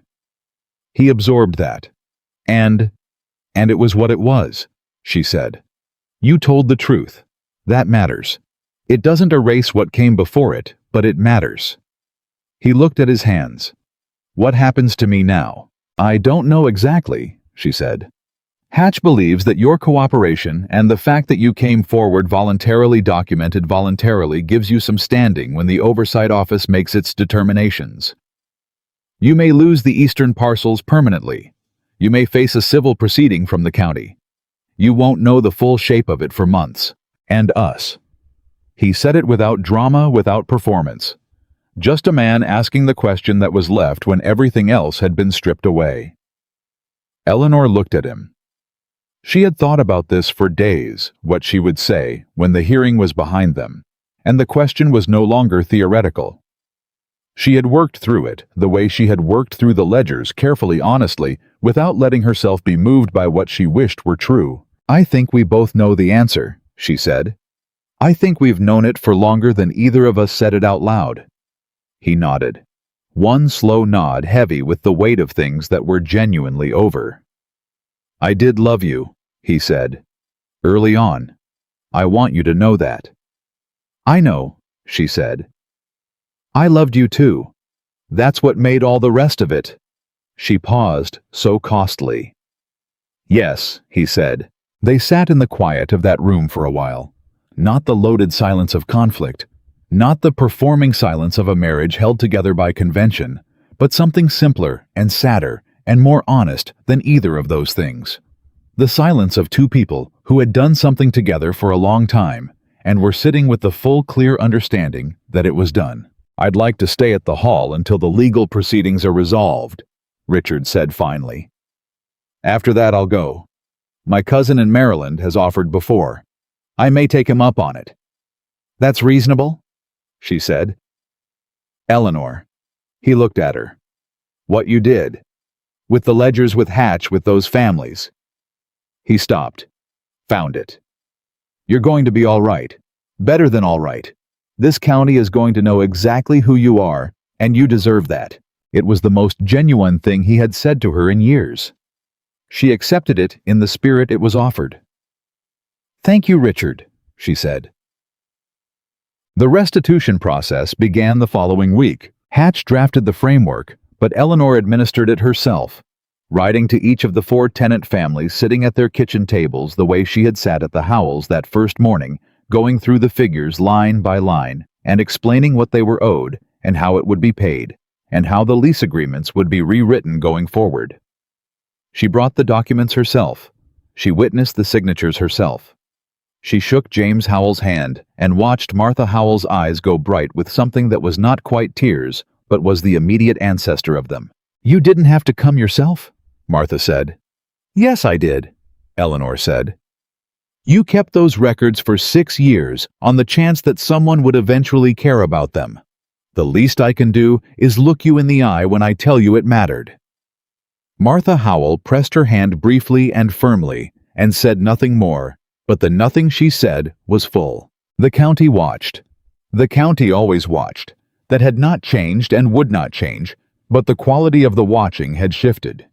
Eleanor felt it when she rode through town, when she stopped at the dry goods store, when she attended church on Sunday morning for the first time since the Hargrove gathering, and felt the room rearrange itself around her entrance. Not with pity, not with the complicated mixture of sympathy and spectacle that had characterized the first weeks. With something else. The particular regard a community extends to one of its own when it has watched that person do something difficult and do it with their hands clean. Mrs. Ferris stopped her outside the church and said, My Henry heard the whole hearing from the back of the room. He says Hatch was something to see. He was. Eleanor agreed. He says you were something to see. Mrs. Ferris added with the directness of a woman who had decided compliments ought to be given plainly or not at all. Eleanor thanked her. She meant it. Catherine Hargrove came the following Tuesday, and this time she came with purpose. She sat across from Eleanor in the front parlor and set her hands on her knees and said, I want to talk to you about the Mercer girls. Eleanor looked at her. The Mercer girls. Agnes and Louise. Agnes is 17 and Louise is 15, and they are both sharp as anything, and their father intends to have them married by next summer to men he has selected based primarily on land holdings, and not at all based on whether either girl has been given any preparation whatsoever for the life they're going to be living. Catherine looked at her. I've been thinking for some years that there ought to be something in this county for girls like that. Not a school exactly, there's no money for a school, and I'm not proposing one. But something. A place where women who have knowledge pass it on to girls who need it. She paused. Knowledge about managing accounts, about understanding legal documents, about property law and how it works and doesn't work for women, about the kind of things that George Fairfax spent 30 years making sure his daughter had access to, and that most daughters never get. Eleanor was quiet for a moment. She thought about herself at 17. At 22, on her wedding morning, her father pressing papers into her hands that she had not read carefully enough. 11 years of competence applied to the surface of a life while the foundations went unexamined. She thought about Vivian Moore's young, exhausted face. She thought about Martha Howell's household book kept with the precision of a woman who had understood without anyone telling her that her own records might someday be the only honest account of what had happened. "Yes," she said. Catherine looked at her. "You haven't heard the whole proposal." "I don't need to," Eleanor said. "Yes, whatever it is, yes. Tell me what you need." Catherine allowed herself a small, satisfied expression. The expression of a woman who has spent 40 years identifying exactly where to place things for maximum effect and has just placed something correctly. "I was thinking we might use the old Fairfax reading room, the one attached to your father's property on the east side. I understand it's currently sitting empty." "It is," Eleanor said. "I'll have it aired out by the end of the week." "Good," Catherine said. "I believe Mrs. Aldridge may also be interested in participating. She has some legal knowledge from her time managing her first husband's estate. And I've been told—" She paused with the precision of a woman delivering information at exactly the right moment, that there is a young school teacher in Culpeper who was trained in Philadelphia and is currently looking for a position. Her name is Sarah Vane. She has views about women's education that would in some quarters be considered quite radical. "In some quarters," Eleanor agreed, which means she is probably exactly right. Catherine Hargrove smiled. It was, Eleanor thought, a beautiful smile. The smile of a woman who had been quietly maneuvering toward something for a long time and had finally found someone worth maneuvering alongside. The summer stretched into August, and August began its slow turn toward September, and the quality of the light changed the way it does in Virginia when the year starts to think about turning still warm, but with an edge to the mornings, a hint in the evening air that something was shifting. Richard was still at the hall. He kept to himself mostly his study, his meals taken quietly, the diminished routine of a man whose world had contracted and who was in the process of understanding what that meant. He was not dramatic about it. She gave him credit for that.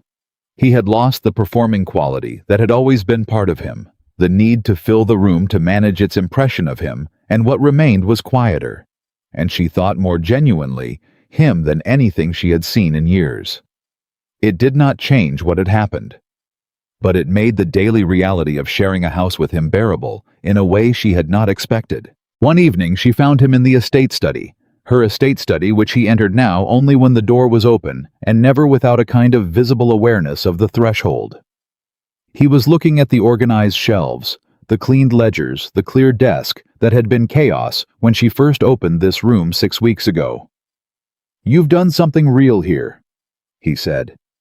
"I've done what needed doing," she said. "No." He shook his head. "You've done something real. The Howells, the Reed family, the new lease agreements." He looked at the shelves. "This land is going to be better for it. Long after—" He stopped. "Long after the current arrangement, whatever it becomes. This county is going to be better for what you've done." She looked at him. "Why are you telling me this?" "Because," he said, "I spent a lot of years not telling you things that were true. I'm trying to do it differently while I still have the chance." She accepted that. She let it land. "Good night, Richard," she said. "Good night, Eleanor." The first meeting of what Catherine Hargrove was calling with characteristic practicality simply the reading circle, though everyone who attended understood it was something more deliberate than that, took place on a Thursday afternoon in the old Fairfax reading room. Agnes and Louise Mercer came wide-eyed and a little uncertain, along with 2 daughters of the Aldridge family and a young woman named Hannah Boyd, whose father farmed the western acreage and who had, Eleanor discovered in the first 10 minutes, a mind like a steel trap and absolutely no outlet for it. Sarah Vane, the schoolteacher from Culpeper, arrived the morning before and sat with Eleanor over coffee and talked for 2 hours and confirmed everything Catherine had said about her views being in some quarters quite radical and, in Eleanor's estimation, precisely correct. Catherine herself presided over the first meeting with the authority of a woman who has been waiting 60 years for exactly this room. Mrs. Aldridge brought a copy of a Virginia property statute. Eleanor brought her father's document chest. She opened the chest on the table in front of the girls. "These are papers my father prepared for me before my marriage," she said. "They are legal documents about property and financial instruments and the specific protections available to women under Virginia law." She looked around the table. At Agnes Mercer's careful young face. At Hannah Boyd's bright, hungry eyes. At Sarah Vane's composed, knowing expression. At Catherine Hargrove, sitting at the end of the table, like a woman who has finally gotten the thing she wanted. "My father gave them to me," Eleanor said, "and told me they were mine, whatever else happened. He was right, but I did not read them carefully enough or soon enough. And it cost me years." She paused. "So that is where we are going to start, with these papers, with what they mean, with the fact that knowledge about your own affairs is not unfeminine or inappropriate or beyond your capacity. It is simply necessary." She set her hands flat on the table. "Shall we begin?" Agnes Mercer said quietly but clearly. "Yes, ma'am." They began.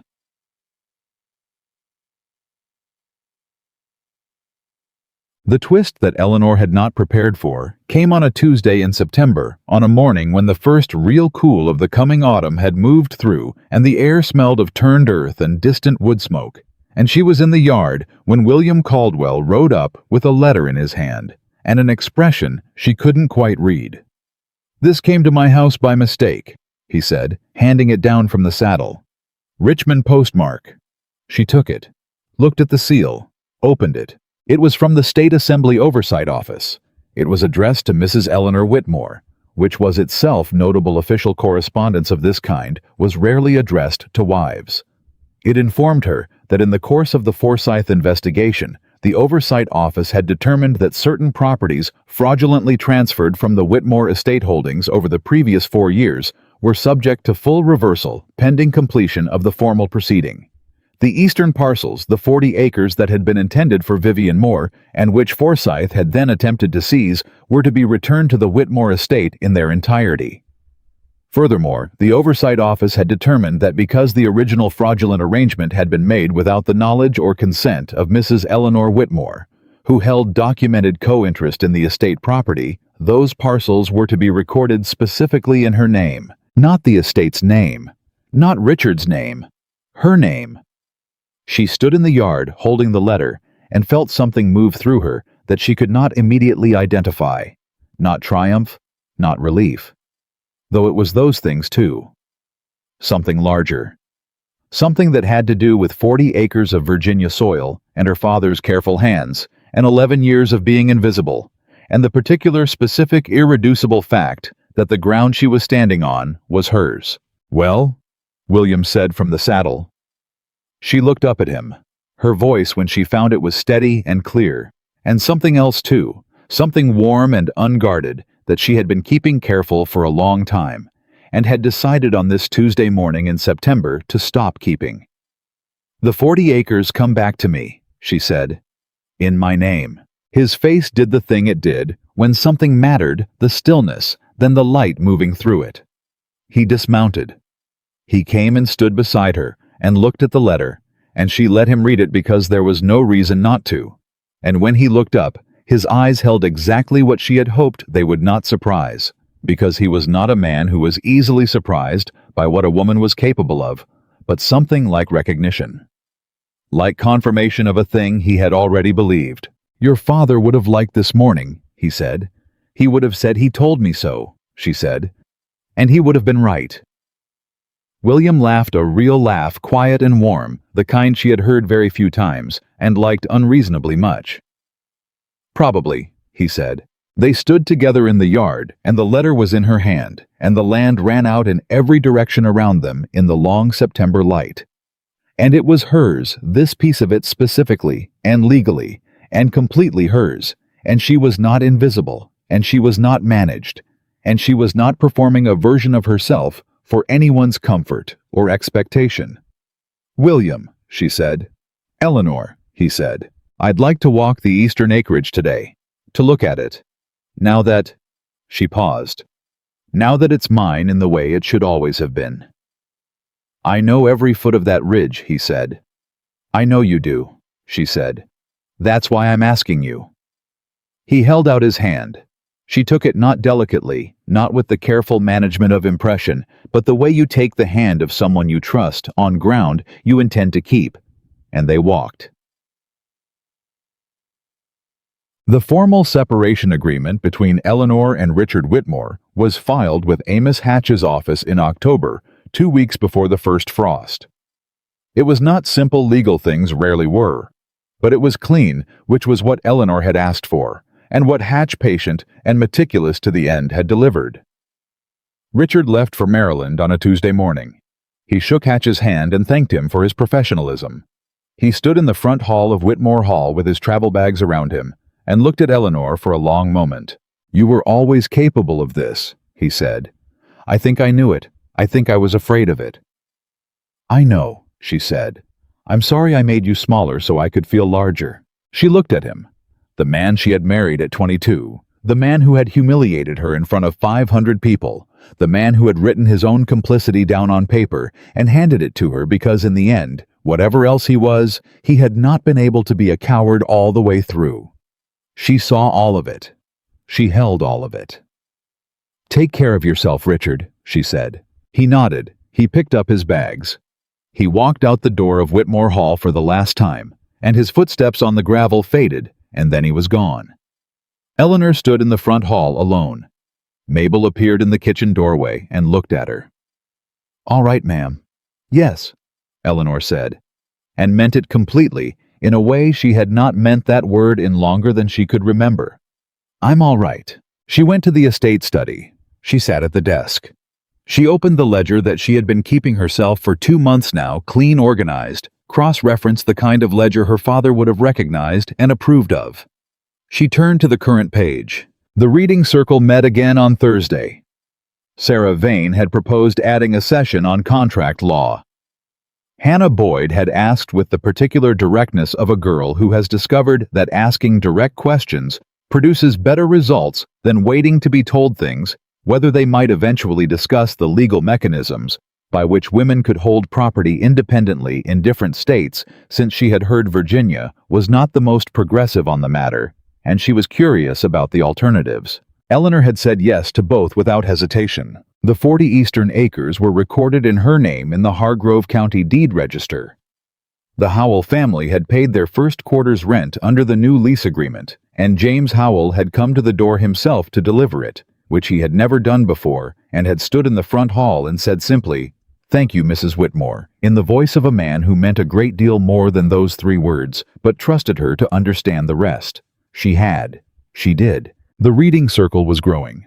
Agnes Mercer had told her sister, who had told a friend, and there were now 9 girls who came on Thursdays, ranging from 14 to 22, and what they were building in that room with their father's documents, and Catherine Hargrove's authority, and Sarah Vane's radical Philadelphia education, was something that did not have a name yet, but was recognizable to Eleanor in the same way her father's careful hands had been recognizable as something built for the future, by someone who understood that the future belonged to the people who prepared for it. William came to supper on Tuesdays and Thursdays, and sometimes on Sundays, and they talked about the land, and the county, and the reading circle, and the books they were both reading, and the things they thought about the world, and it was the most honest and easiest conversation Eleanor had been part of in her adult life. There was no performance in it. There was no management. There was simply 2 people who respected each other's minds, sitting together in the long autumn evenings while the candles burned low, and whatever it was becoming at its own pace and in its own time.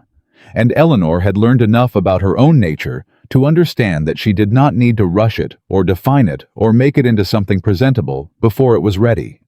It would be what it was. She trusted that. She trusted herself to know it when it arrived. On the last Thursday of October, as the morning came in cold and clear, and the fields were touched with the first silver of frost, Eleanor Whitmore walked out of Whitmore Hall before dawn and stood on the upper gallery and looked west the way she had stood every morning for 11 years. The land ran out in every direction dark, and waiting the tobacco rows stripped, and the creek catching the first thin light. She could see the Caldwell Ridge in the distance. She could see the shape of the Howell farm against the pale sky. She could see to the east the 40 acres that were hers, the ones that had been taken and returned and documented and fixed in the county record, with her name on them like a stake driven clean into the ground. She stood there and breathed the cold morning air and felt the particular stillness of a woman who has arrived somewhere real. Not a destination she had been promised, or a place someone else had built for her. A place she had walked to on her own feet in her own time, through her own work by her own reckoning. She had not left to destroy a man. She had not left to win something or to prove something, or to satisfy the part of herself that had been humiliated in a candlelit hall in front of 500 people. She had left because the life she had been living was not the life she was capable of, and somewhere between one step across a ballroom floor and this cold October morning, she had found the difference between those two things and decided clearly, finally, permanently, which one she intended to keep. The sun came up over the eastern ridge, and the frost caught it, and for one brief moment, everything was light, and Eleanor Whitmore stood in the middle of all of it, and was without performance or apology or reservation entirely herself. That was the beginning of everything that mattered, and it was entirely, irrevocably hers.